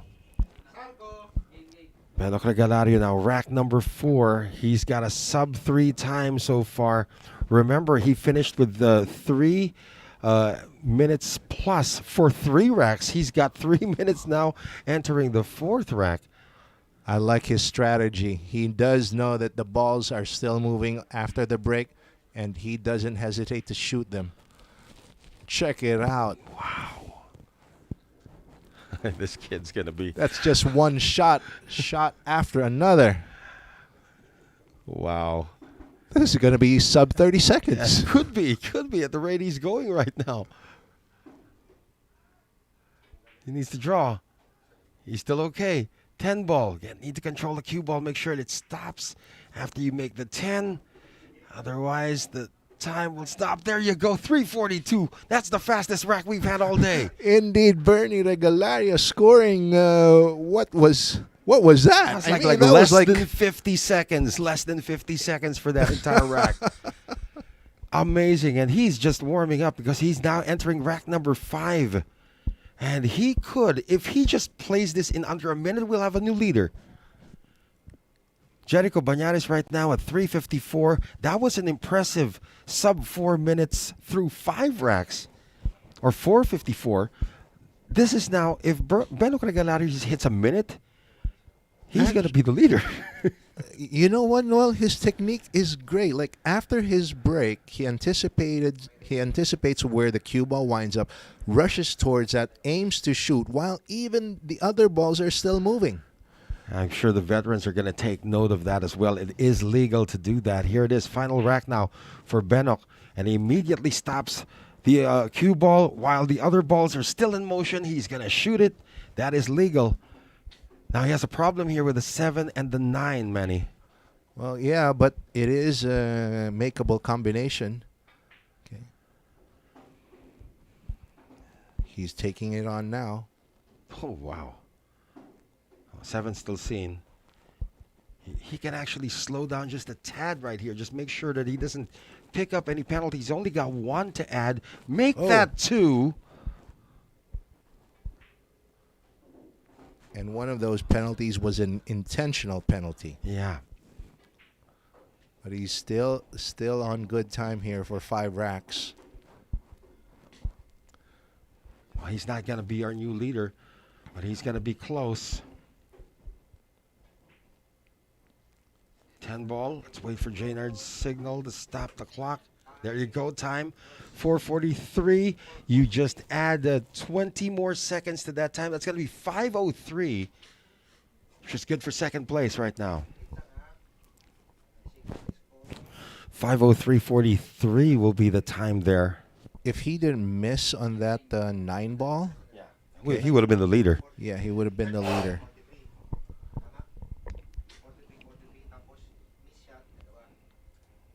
Yeah, 2 misses there. So the total time will be 5 minutes, 3 seconds, and 43. That's still pretty good for the 15-year-old.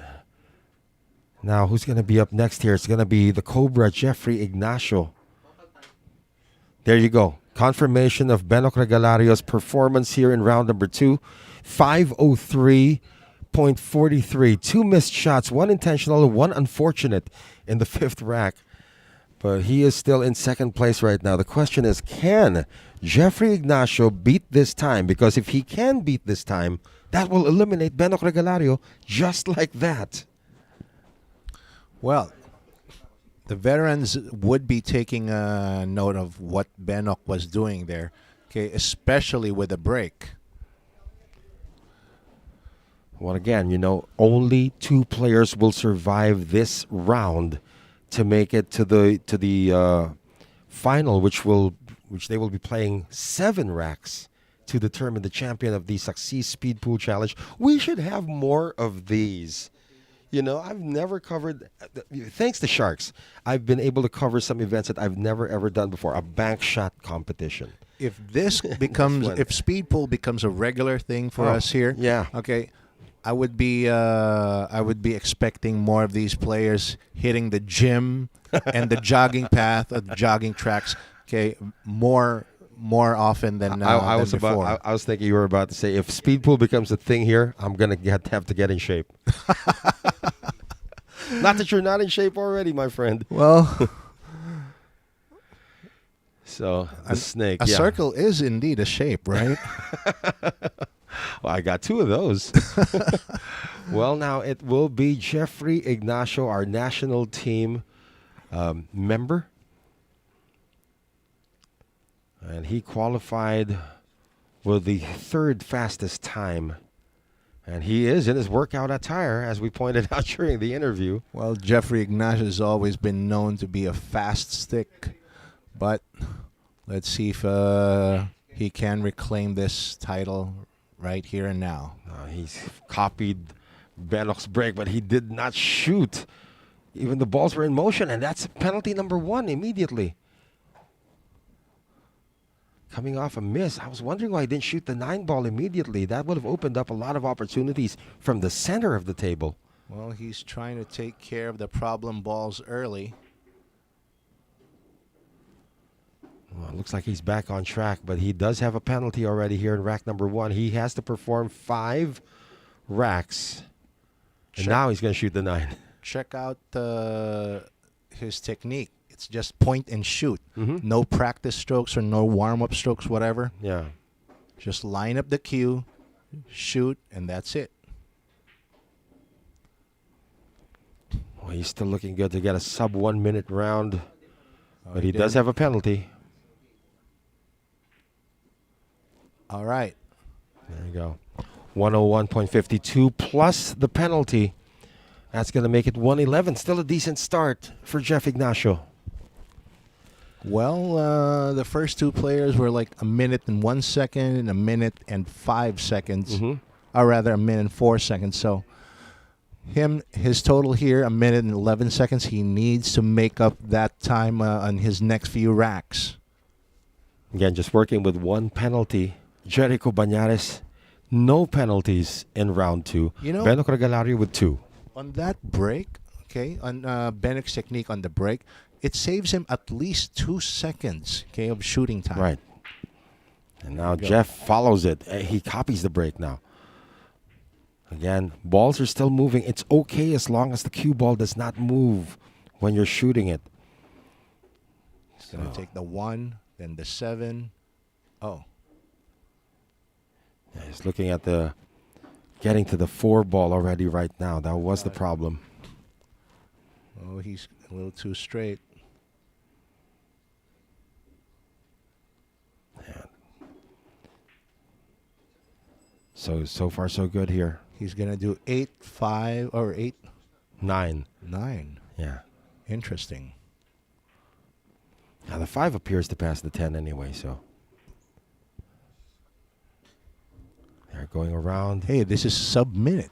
Yeah, 1 sub-minute. Whoa! My goodness. Gotta shoot it, Jeff. Gotta shoot it.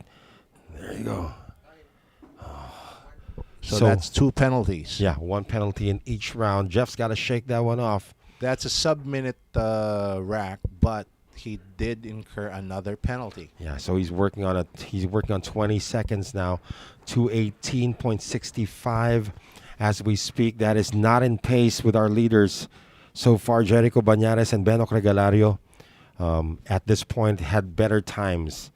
Now Jeff has to play almost flawless now in the final 3 racks if he wants to make it to the final. Jainer doesn't care who's there. He's going to rack it up the way it should be.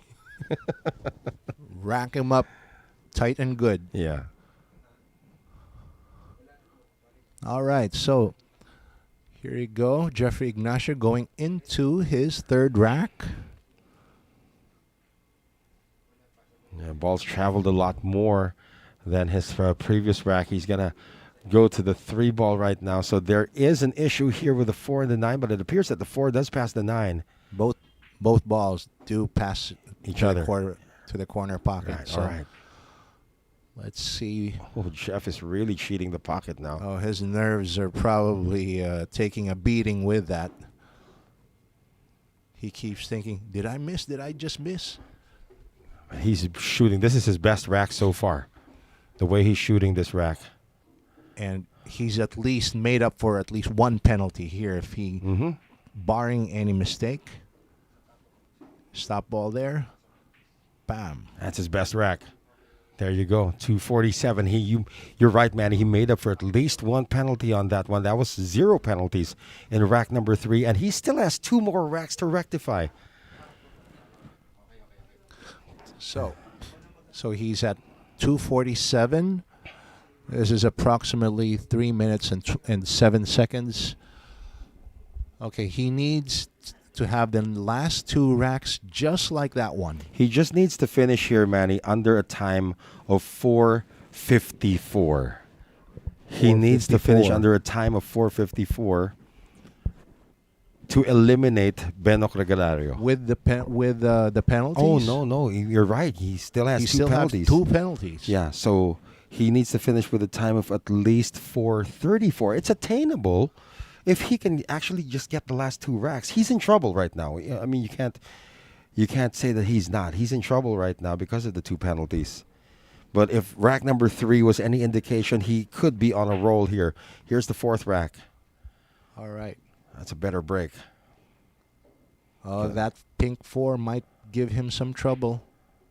Oh, he's taking care of that. Well, he missed it, though. But he's going to shoot it now. He wants to be perfectly in line for that kind of shot. He is losing the cue ball here a bit, man. The cue ball's traveling a lot more. Behind the back shot. Yeah, he's losing a lot of time with the cue ball traveling a lot. Oh, that was close.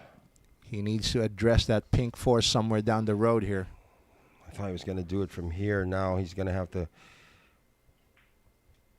do it with this shot. Too close to it, though. He still can't do it. Well, he can take care of it here.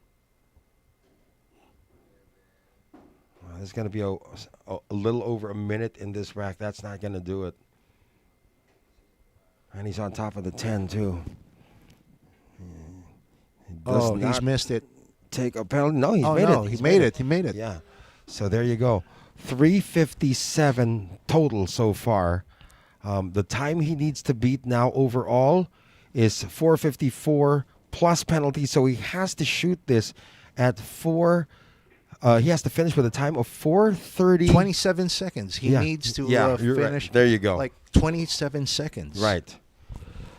That's a tall order.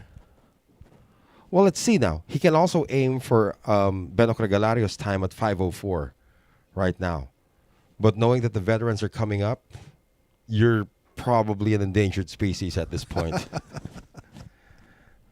And he is a cobra. So let's see if the cobra can survive. He's taking a look at the time, and he's calculating in his head how fast does he need.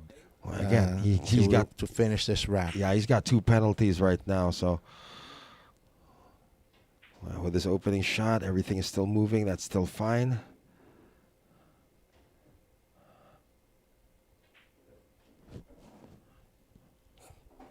Come on, Jeff, you can do this.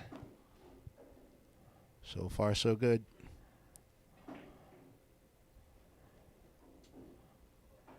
Cue ball's really moving like a snail in terms of the preparation shots. He's not going to get it done here, Manny. Well,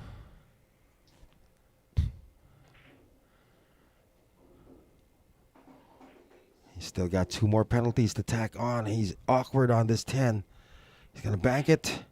Gets it. And the cue ball is going to stop at 4:48. And you tack on the penalties. He's not going to make it. He's not going to make it. Jeff Ignacio is going to be eliminated. Benok Regalario's time of 5:04 still stands as the second place time. Because it's going to be 5:08 for Jeff. And he's going to be out here, Manny. uh-huh. Well, actually, I'm kind of surprised because Jeff Ignacio is one of those guys who I at least thought would be shoo-in for the finals here. Well, he did win a championship here in one of our tournaments when he won the Hard Times 10-ball cup against Ronnie Alcano. But might not be his day here today. Anything over 5:04 eliminates him. Vann Corteza already looking. He's not going to be up next. It's going to be Dennis Orcollo up next, actually. Because Vann Corteza is the overall leader at the end of round number 1. And here is the official time. That's not going to do it. We have lost one player now. Jeff Ignacio has been eliminated from the competition with an official time of 5:08:33. Unfortunate. That is unfortunate. And the youngest player we have here, Benok Regalario, is kind of in the bubble right now. So whoever can make at least a sub 5-minute and 4-second score will eliminate Benok Regalario. Hey, Benok and Jerico are still on the ropes here because you got the 2 veterans with the best times in the first round. They could emerge going up against each other in the final. We'll see. All right. Let's see what Dennis Orcollo has up his sleeve. Dennis Orcollo, has 1 penalty so far. Mm-hmm. That was his opening shot of rack number 1 in round number 1. He's been flawless since.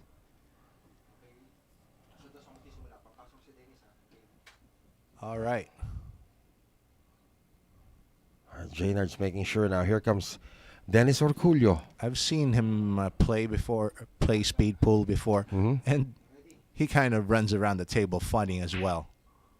Wow, that's a pretty wide open break this time. He's got 2 problems at the table now. Well, there's no problem with the 4 and 9. The 5 and the 1 and the 6, I'm not too sure about that. But both balls are available in either corner pocket, so. And take a look at how he runs around the table. Right, he hesitated on the 4 there. He was thinking of shooting the 4. Now he's got to use the 7 to get in. So this one clears. So not a problem anymore there. Got the 1 ball, goes 3 rails around. That's going to cost him some time. When the balls travel around the rails, time continues. Oh, Dennis with his first miss. It's a penalty. He's going to have to use a 4-9 combination to get it done.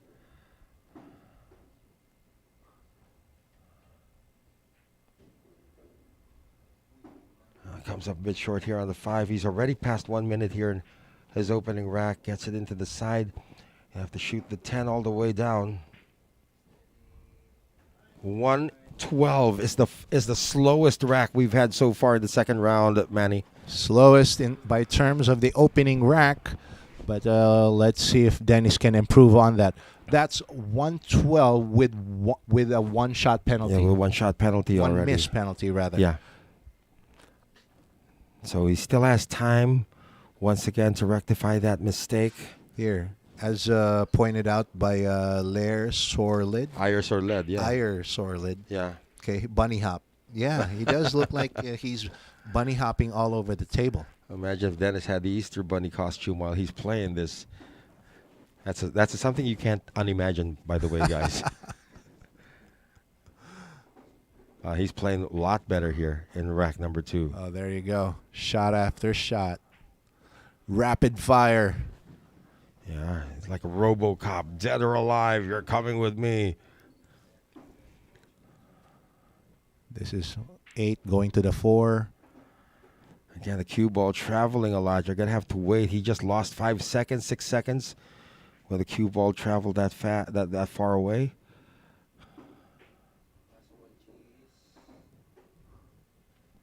Well, this is gonna be better because no penalties here, and he's at 203. So he's right around where Jerico Bañares was at the end of his rack number 2. All right. So that was at least 9 seconds less. Right. No, that's also a reprieve here for Dennis, because if you look back at where Jerico Bañares was at 204 at the end of round number 2, Dennis, despite the fact that he had a very slow first rack and a penalty, was able to erase all of that. So he's on track to actually knock off the Panday and the youngster. Hang on. But he does have a penalty, right? He does have a penalty. I'm saying that if he plays penalty free at that speed for the all next right. 3 racks, he has a big chance of taking the lead. Oh, true. I agree. Here we go, rack 3. Now, Dennis is still waiting. You know, he can shoot already right now, same way Benok did. Taking the 1 ball. 2 and the 8 in the same pocket. Oh, he's going to take the 8 the opposite. See that? This is going to be quick. Check out how he's managing his cue ball. Not a lot better. of movement. Yeah, a lot better than the first 2 racks, Manny. Mm-hmm. This is a necessary travel here. That's what you call an essential travel. This is going to be fast. Dennis Orcollo has figured out how he should approach these racks. Oh, yeah, the cue ball's got to stop, though. There you go. Time that's within just a little over 3 minutes. He's still okay. But remember, he does have 2 penalties already. So on average, like he's taken a minute for each rack, because that was his 3rd rack. Adding on a 10-second penalty here. Was it just 1 or 2 penalties already? I believe just 1. Okay, just 1 penalty. one. We're going to double check that. But yeah, Dennis Orcollo, so far so good for him. 2 more racks. Let's see if he can improve in terms of speed here. And Jaynard gets out of the way because here comes the break from the RoboCop. Oh, he wants separation in a 4-9. It's not good. Yeah. Doesn't look good for him. There's nothing in sight that can separate it, though. Oh, he might take this it on one here. Yeah, this one. Oh, so he's going to just shoot over it right now. Does it really pass? Does the 4 and is the 4 available? Okay. Maybe so. This will tell. Okay, the 4 was available. Oh. Dennis Orcollo is saying, what problem? Wow, Dennis has just made up a lot of time here.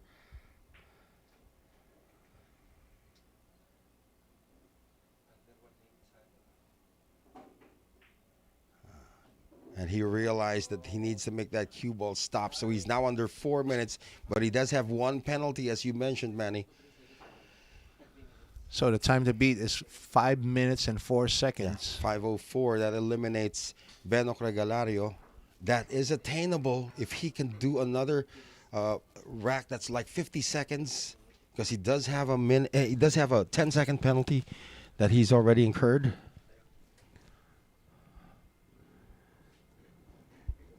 Is that Galbudit? Galbudit saying hello. Claudine.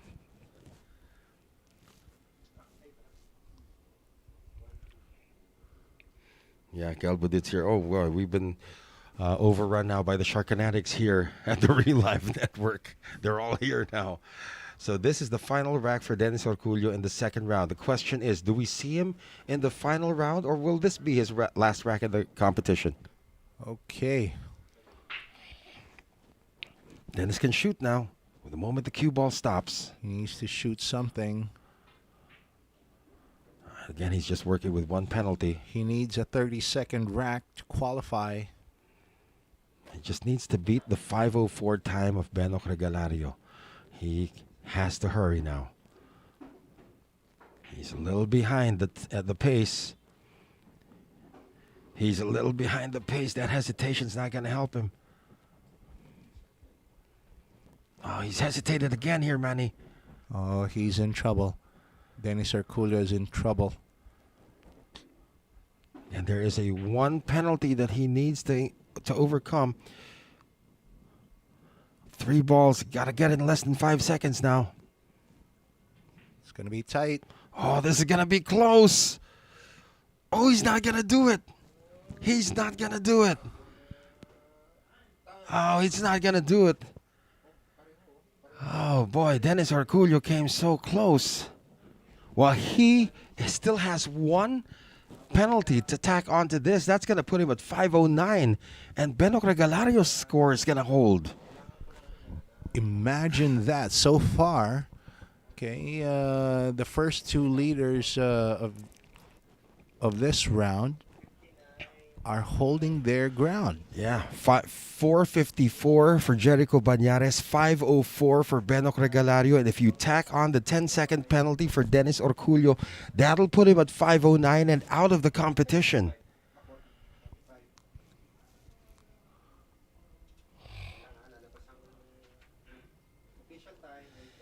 Edwin Salinas, one of the friends of Coach Monching Mystica, asking for a shout-out from Saskatoon, Canada.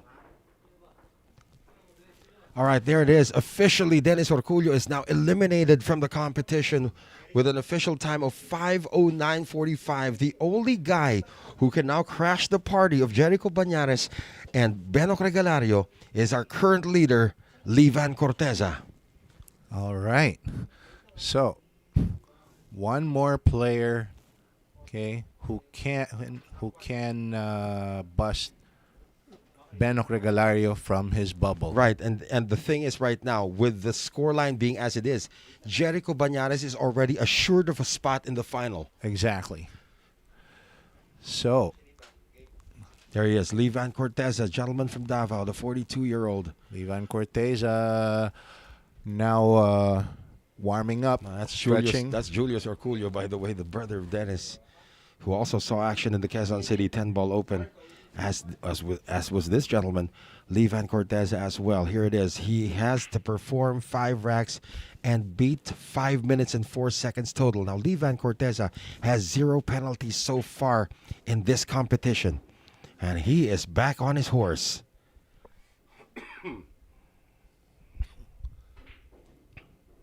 He wants to take care of the balls down table early. And again, 5:04 is attainable. A sub 5-minute round is attainable. Just don't make any mistakes like fouling or missing a ball. And he has not done that through the first 3 racks that he's played in this competition. Question is, can he sustain it? Remember, he's 42 years old. Really not that old, but also not that young. Well, he's got experience under his belt. Look at this. Look at this. Fastest rack. Fastest rack. Come on. Oh, no, it's not going to be the fastest rack. But this is going to be perhaps. Fastest rack still belongs to Benok Regalario. Yeah, that's right. So 1 minute point 46. That's not a bad start for Vann Corteza. But again, through 4 racks, he is flawless. No mistakes yet. No misses, no fouls. And again, the only time that he has to set his eyes on is the 5:04 of Benok Regalario. If he can at least make 5:03, so it's going to be Bañares versus Corteza. Yeah, that's going to be it. Anything over that, it's going to be the 15-year-old taking on the 31-year-old. Here now the 42-year-old. Again, he just has to wait for the cue ball to stop. Oh, there you go. Back in motion. Back in motion now. Vann. Oh, now he's hesitated.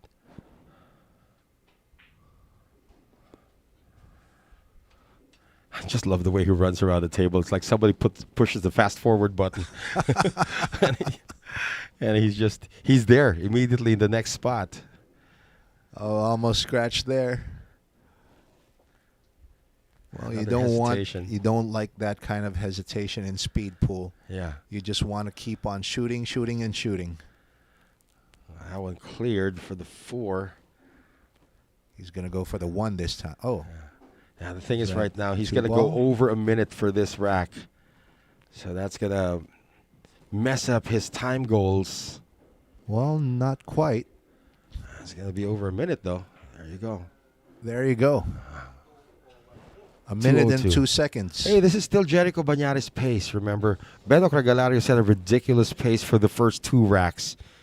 Jerico Bañares was a 2:04 at the end of his second rack, so this is 2:02, not bad for Vann Corteza, but the most important thing is still flawless, no fouls, no misses for the You know, gentleman from Davao. That strategy of Benok to shoot while the other balls were still moving, That helped him a lot. that helped him a lot.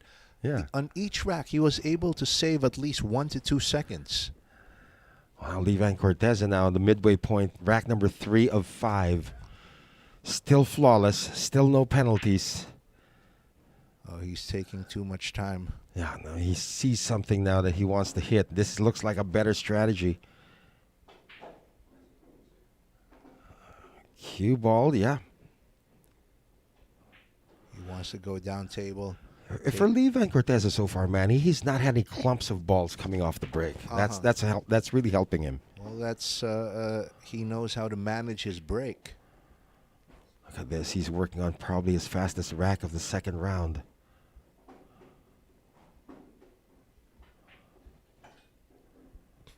He's really playing this. He's running. He's really running. I'm like, those 42-year-old legs are really getting their exercise today. No misses so far. And his first sub 1 minute round. There you go. First sub 1 minute rack. Looking good. And Regalario better start praying now. Because the veteran is on another gear. The time to beat for Vann Corteza, Manny, let's just remind the fans, 5 minutes and 4 seconds. That is the time that Vann Corteza must beat. Jerico Bañares is already through to the final. He can't afford any penalty here.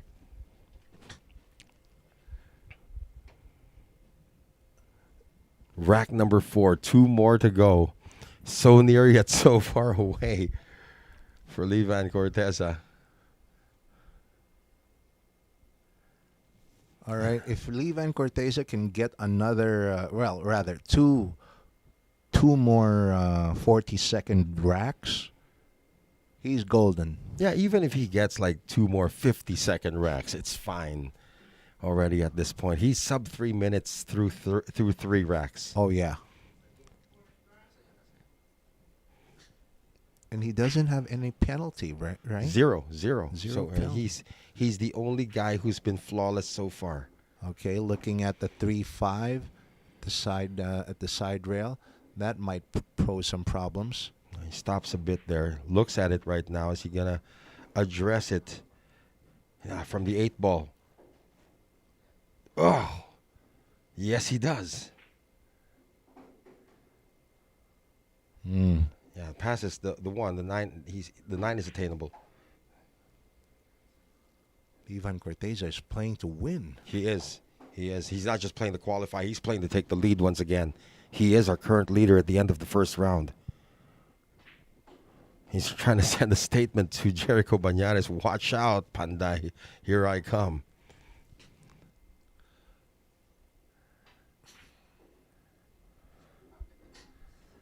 Another sub 1 minute for Jerico for Vann Corteza. Jerico Bañares is probably thinking already, all right, it looks like it's going to be inevitable at this point. Whoa, it's going to be a minute and 9 seconds difference for Vann Corteza to beat Benok Regalario's time, right? Right. But he's actually looking at the way Vann Corteza is playing, and you know him from being a very fierce competitor. He's going for Jericho's time. He's not going for Right. Benok's time. He knows he can beat Benok's time. He's going for Jericho's time. He wants first. Yep. Jericho's time of 3:50. Oh, make that 4:54. If Vann Corteza finishes with a sub 1 minute round here, he'll take the lead. But the order of business is to go under 109 to beat Regalario and advance to the final.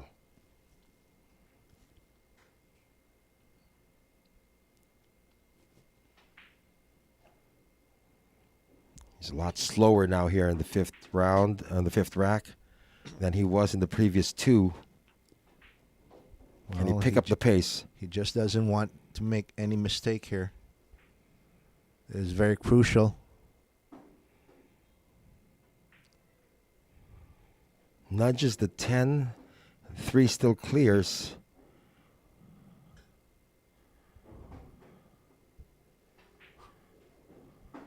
He's running. He's flying across that table. He's going Noel. for the lead here. He's not going for...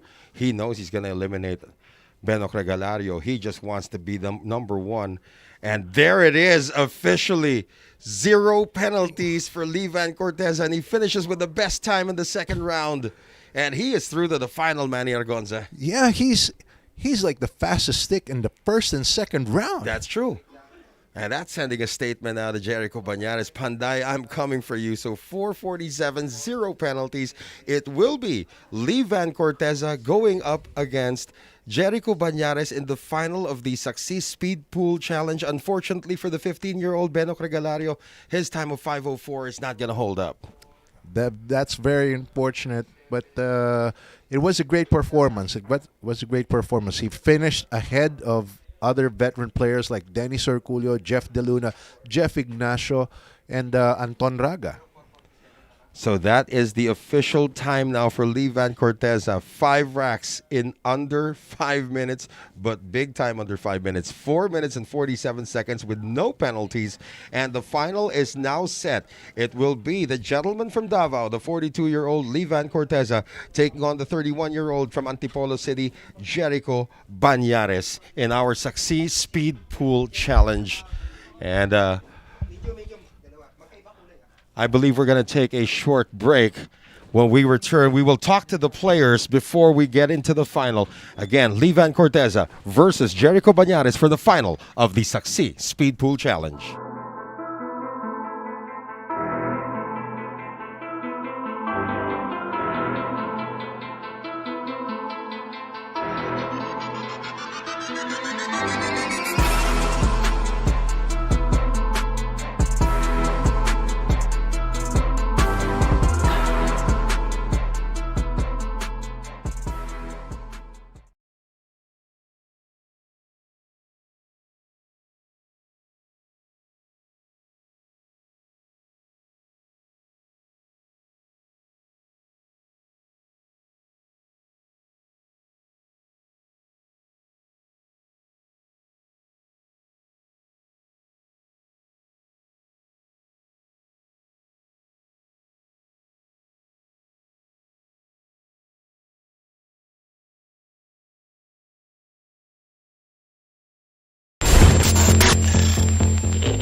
All right, we are down to the final. This will now be a race to 7 racks. All right, we're going to play 7 racks here in the final. And our 2 protagonists for the final of the Saksi Speed Pool Challenge will be the gentleman from Davao, Vann Corteza, against the gentleman from Antipolo, Jerico Bañares. Let's talk to Vann Corteza first. It looks like age is just a number for you right now, Vann, being the oldest player left in the competition. What are your thoughts now going up against Jerico Bañares? Well, for me, I just want to maintain my speed to win this tournament. And well, my strategy again is to just have fun, enjoy the game. Are we going to see you tumble around the table like you did earlier? Yeah, maybe something. I'm gonna do that later. All right, this is your opportunity to greet all of your fans right now before you get into the final with Jerico. Well, I just want to greet my family in Davao City, Cortez family in Davao City, and my friends, and my sponsor, the BNQs. All right, Vann Corteza, good luck to you. Now, Jerico Bañares, you're going up against Vann Corteza. At this moment, what's going through your mind? I feel nervous because my opponent is, like I said before, I didn't know how to play that. So just enjoy and stay focused. And you've got thousands, if not millions of fans watching you right now. Panday, this is your opportunity to greet all of them. Binabati ko lahat ng mga nanonood dyan. At saka itong laban na ito, dinededicate ko kay Johann Chua. Yeah, he says he's dedicating the final to Johann Chua. Let's see if that's extra motivation for Jerico Bañares. The final in just a few minutes. Manny? All right, so we are at our final 2. Panday versus Banban. All right, Jerico Bañares and Vann Corteza. Vann Corteza, at the end of 8 racks, is playing fast and flawless, while Jerico Bañares is just playing it cool and composed. So let's see who's going to wind up victorious here. All right, I'm back. Jerico Bañares is going first here in the final round against 7 racks. I'm looking forward to Vann Corteza tumbling across the table. Oh, that's his ritual for today. Okay, Yeah. So the table's been being very good to him. So well, that must work. So again, all the scores from the previous 2 rounds are now erased. Mano y mano for the final. So now Jerico Bañares will be going first. Again, Manny, as we mentioned, 7 racks. Here we go. 7 racks each. All right. Timer is going on. Jerico Bañares making his first ball. And is the 6 and 9 going to be an issue? Moving forward, the issue here is that Jerico missed the 3. He's on 1 penalty. That's an early miss by Jerico Bañares. He's going to use. All right. Well, now the cue ball is moving a little slow. It took 8 seconds for the cue ball to come to rest after the last shot. Okay. So 6 seconds.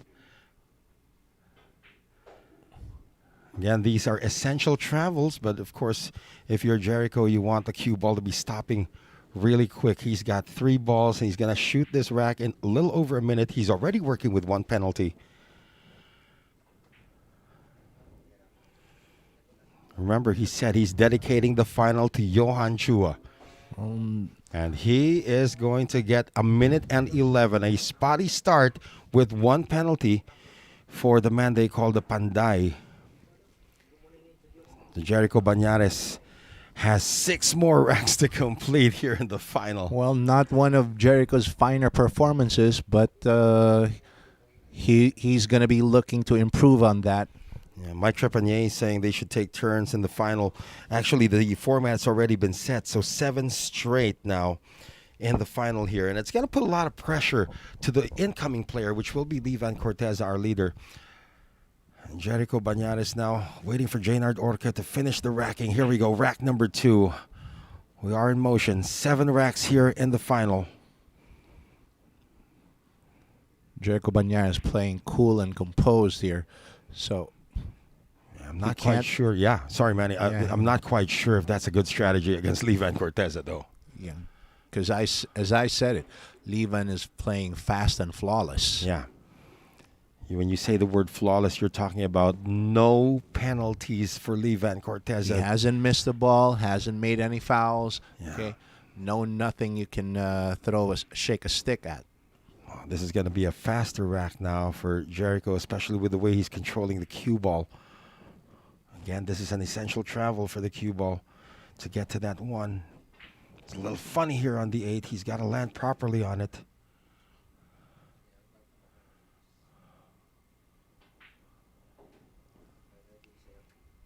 He elected to take that in the corner so that the cue ball will not move.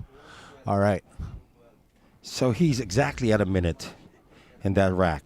Mm-hmm. Exactly 1 minute. Now he's got 5 more racks to go. The nice thing about this is he's setting the bar now for Vann Corteza, the hurdle.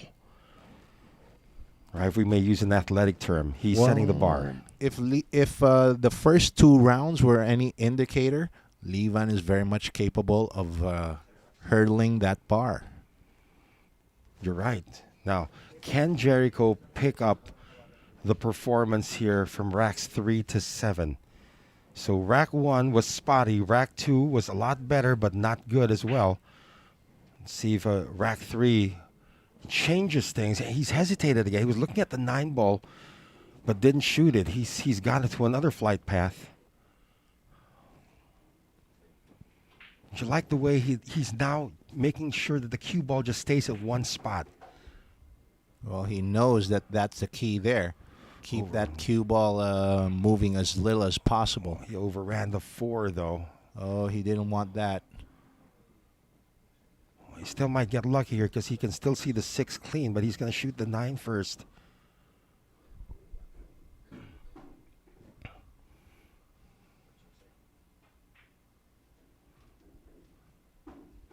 It's still going to be at around a minute at the rate he's going.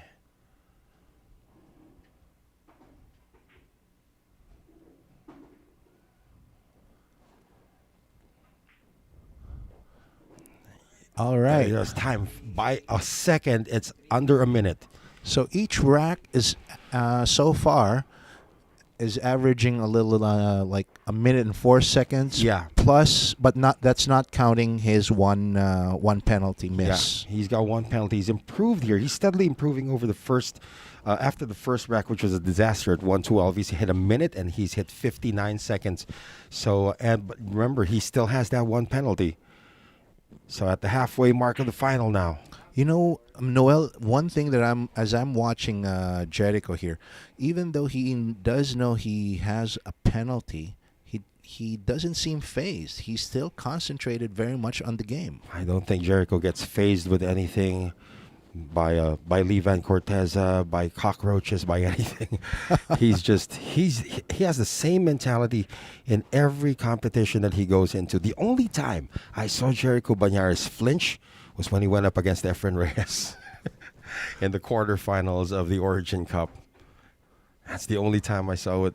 When Jericho was like, okay, I'm up against my idol. If he wins, he wins. And Efren did win. Well, that's Efren Reyes for you. Yeah. Yeah, he's still pretty good here for going under a minute. Ooh, right into the 6 now. He's going to lose the cue ball a bit here. Missed again. That's his 2nd penalty. And he can't. He snookered.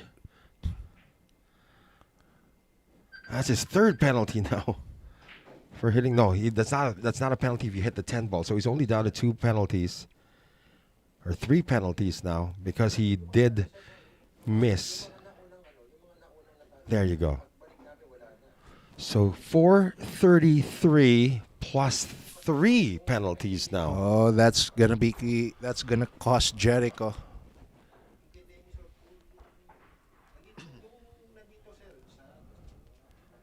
So we're now heading into rack number 5. This is not a pretty high bar to set, though, if you're going up against somebody who is still flawless so far. But again, anything can happen, even to Vann Corteza. Jerico Bañares, 5, 6, 7, so 3 more racks.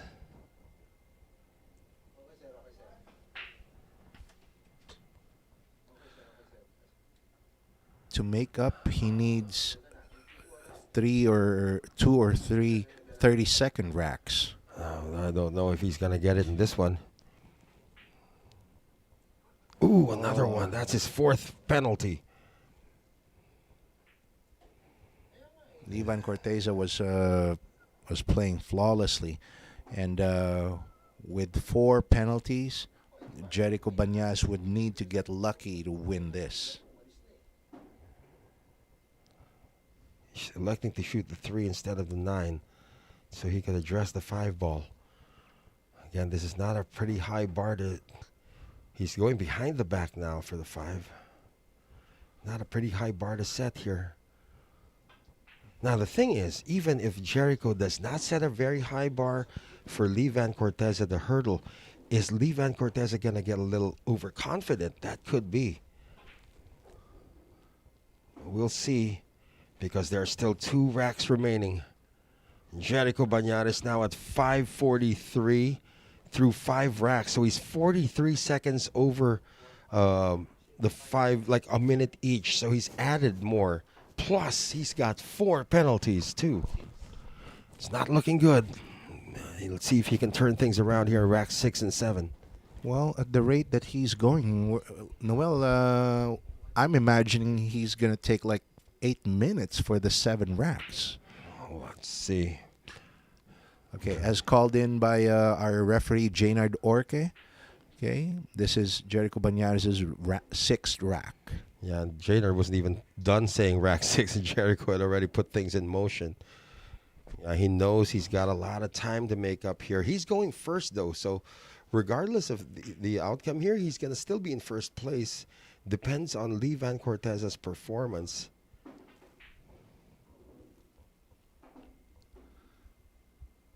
And that's not a great feeling. I mean, as a competitor, knowing that your fate hangs in the balance or depends on your opponent, it's got to bring some nerves to you. All right. This rack's looking better. Cue ball slipping away again, though.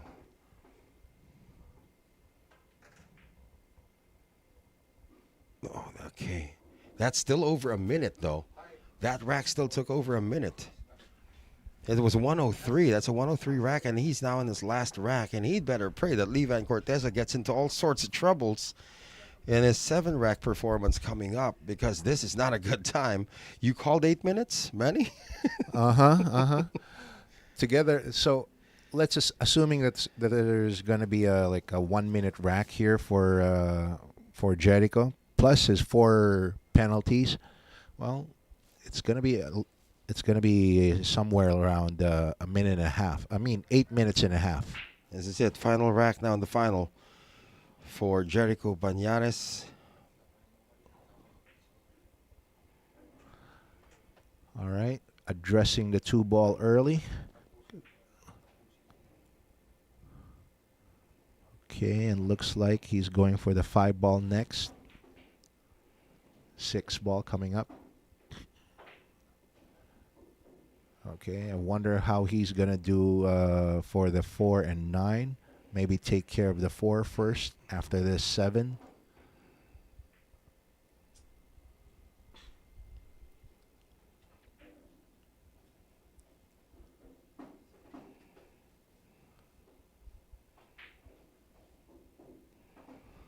There's still 4 more penalties to be assessed on Jerico Bañares. He's going to go above the 8-minute mark here. There it is. Time 7:44 plus 4 penalties, Manny. That's going to put him at around what, 8:24? 8:24. Yeah. Roughly there. I did call a minute and a half. Okay, so well, it came to a point already in the runouts that he was doing that he just tried to avoid mistakes. And you know that even in American football, when you start playing prevent, that's the time when your opponent might actually come back. So he tried to play mistake-free instead of trying to play it with speed. So that means he slowed down considerably, although that was an under 1-minute rack that he had in rack number 7. Good observation there. Yeah. Okay. So it'll be 8:24:55. The official time here for Jerico Bañares, which we will be showing on our screens very soon. There it is. 4 penalties, 3 missed shots, and a foul. That's when he hit the 10 ball. So 8:24:55. Now let's see if Vann Corteza is going to run into the same problems here. He has not had a single penalty yet. And he may afford to take his time here, Manny. Uh-huh. Well, if Vann plays true to form, okay, well, he's not going to have any problems taking the championship today. Oh, Vann couldn't wait to... Well, he's still not shooting, though. He's to 6 seconds into the rack, and he hasn't shot anything yet. Well, he's making up that lost time by bunny hopping around the table. And the Slayer looking to slay this. There's still an issue down there. I think the 9 and the 4.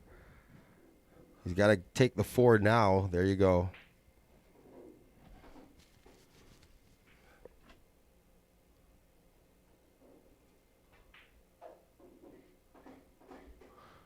For someone who's never played speed pool before, Yeah.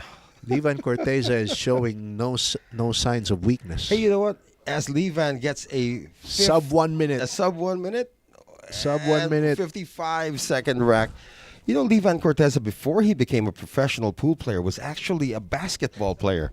So that actually helps in terms of the physique. You can see the way he's moving around, and he really hasn't put on that much weight. I don't think he's even put on enough weight from when he started as a professional I billiards agree. player. I agree. I remember seeing this guy like The over scrawny 20 kid, years right? ago, He's a scrawny kid. and he still looks pretty much the same, only with more tattoos on his arms. Yeah, and again, this guy does not smoke, so he's still kept himself in shape. And again, a former basketball player, so that's gonna play in the way he uses his footwork around the table. Believe it or not, that comes into play here. He's sidestepping a lot. Yeah. All right. So let's do. Well, there used to be something you say here, like the gospel according to Vann Corteza. Yes, so that's true. let's see his footwork. So the Corteza shuffle. Okay, I'm with you on that. All right. So He just did the behind the back like Magic Johnson. speaking of which, And see this 4-rail travel, he now knows that he's comfortably in the lead. So he can afford to take these 4-rail travel shots with a cue ball. again,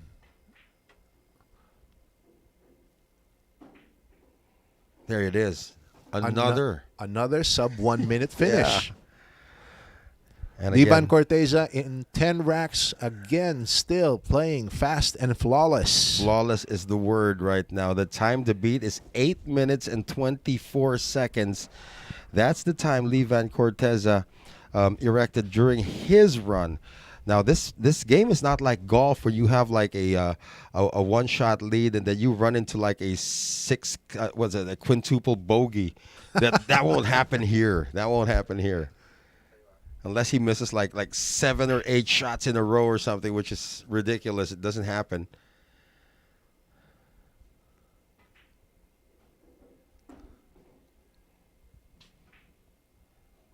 Look at this. The cue ball is not even going anywhere past 3 feet again. Look at that. How many shots he's already done from one side of the table. Oh, he's overran. That's why. Well, he's going to get the 7 into the side. And 8 into the side as well. Why not?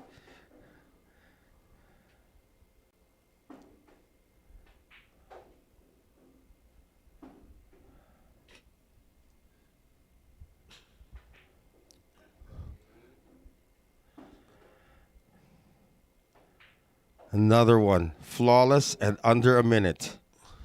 He's breathing a bit now. Not quite sure if he realizes that he just needs to be flawless. Not even fast anymore at this point. You're pretty sure he can get 4 racks in less than 6 minutes, right? It's like if the standard was or as they say in golf, if the par was 1 minute per rack, Mm-hmm. he's running 5 seconds below par. Oh, yeah. He's putting for eagle every time now. It's a little stronger on that break, but again, balls are still moving. As long as the cue ball doesn't move, you can start shooting.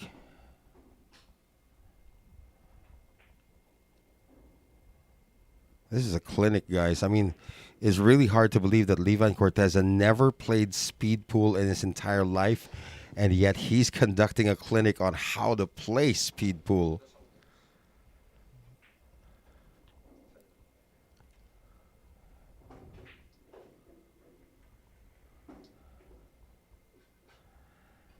He is, as we mentioned earlier, the reigning 9-ball champion in the Derby City Classic when he defeated the killer Joshua Filler in the final. Hey, check this out. Wow, that's really fast. That's another sub 1 minute. That's a sub 50. That's sub 50 rack. It's a sub 50-second rack. That's 49 seconds. It took him 49 seconds because the time on his third rack was like, what, 2 minutes and 45 seconds. Yeah. So this isn't, wow, 11 seconds less. Hey, all our fans watching right now, sorry, we 49 can't really engage with you right now because Vann Corteza is shooting the lights out here. Rack 5, 3 racks to go to make it official, actually, at the rate he's going. If you're just joining us, Jerico Bañares had already gone first and ran into all sorts of problems during his 7-rack performance, finishing with a time of 8:24, which also included 3 misses and 1 foul.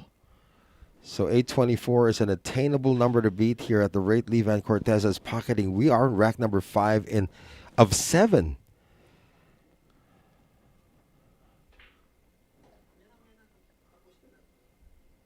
I think Vann Corteza is going for some kind of a world record. He's here. going for a fast break right now. Runs into the 10. This makes it a little bit hard. We may see the first miss. Let's see. No, it's still good. And even Jaynard Orca's got to run now to the table and set this up real quick.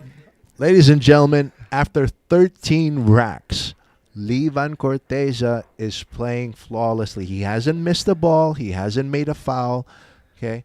And in this last and championship round, he's been playing on average like 50 seconds per rack. About thereabouts, right? He had a 49er earlier.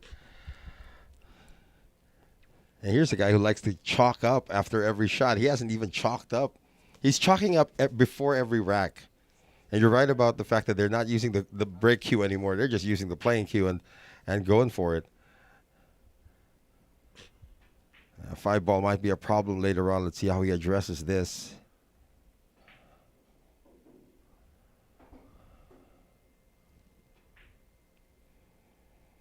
He's going to take it from the 6, it appears. Oh, he's going to come down. He's going to take that 5 after shooting the 9. Okay. Right, there you go. Just approaching the 5-minute mark. And he's going to take that 9 here. There you go. Problem solved. Wow, this is going to be the fastest one yet, Manny. Oh, make sure that the cue ball stops. There you go. Ooh la la, Vann Corteza is on fire. That is sub 45 now for Vann Corteza. He's putting on a show, and Jerico Bañares is already looking at him. Come on, slow down. He is 3 minutes ahead of the pace of Jerico Bañares, and he says isa na lang, which means 1 more. Looks like he wants to be subbed out of the game, but he still needs to take the winning shot. He wants to finish all 7 racks under 6 minutes. Man, that would be fantastic. He was under 3 minutes In the 3-rack portion, he was under 5 minutes in the 5-rack portion. Nick Patrick, I agree with you. What a beast. Yes. Corteza is really a beast at this speed pool And competition. again, no misses. No misses. I mean, that's 10 balls through, how many racks are we doing now here? Through 15 racks. So he's going to make what? 150 pots. Without missing a Yeah. ball. Well, let's not jinx it, of course. Oh, I hope we don't jinx it.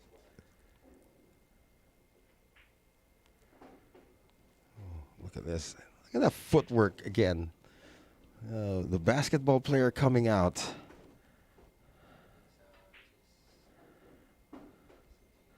This to make it official. Vann Corteza, 150 consecutive balls made. And he is going to be the champion of the Saksi Speed Pool Challenge by a good 2 minutes over Jerico Bañares. Not a ball missed. 150 consecutive pots and one of the most dominating performances you're ever going to see here in Sharks. We're going to talk to the winner in just a bit, but Manny, I want to get your final thoughts on this competition. Well, my heart is still racing, Noel. My heart is still racing. You know what? That was exciting, okay? The speed pool, the factor of having these players play so fast, watching them run around the table as fast as they can and making those balls, it is amazing. It's amazing. I wish we have more of this. Wow, we're going to have the official score, of course, for Vann Corteza, the official time for Vann Corteza. There it is, 6 minutes and 16 seconds to beat Jerico Bañares' 8 minutes and 24 seconds. A dominating performance, 0 misses, 0 fouls, 150 pots in a row. Amen. For the 42-year-old from Davao City, Vann Corteza. We're going to have a word with our players and the awarding ceremonies in just a few moments. Stay with us right here on the Saksi Speed Pool Challenge.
At the end of it all, for our first ever Saksi Speed Pool Challenge, it is Vann Corteza defeating Jerico Bañares by a good 2 minutes. But before we talk to our champion, we will talk to the Panday.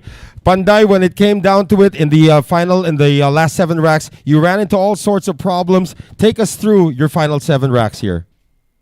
I missed 4 balls in many racks, so that's why I'm lost. What do you have to say to Vann Corteza after his performance here today? Very good performance. Congratulations. And of course, thank you very much, our second placer, Jerico Bañares. And now we talk to our champion who used his basketball training as a weapon to defeat Jerico Bañares, Vann Corteza. Tell us about the win here today. 150 consecutive pots. Yeah, I never expect I'm going to win this tournament. I mean, for me, I'm just for fun. I mean, I'm just trying to, to play faster than I can. And then, well, it happens. I won the event. Well, now that you've entered the speed pool for the first time in your career, will we see more Vann Corteza's speed pool appearances around the world now? Hopefully they have a speed pool event.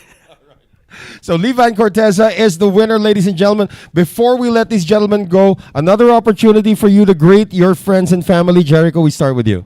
Una, binabati ko yung family ko sa Antipolo, asawa ko, anak ko, tsaka yung mga taga Batangas, sila Jologs, sila Papa, tsaka yung mga taga Talisay, sila Kelvin, lahat.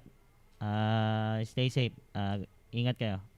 All right, thank you, Jerico. And now for you, Mr. Vann Corteza, who tumbles over the table, by the way.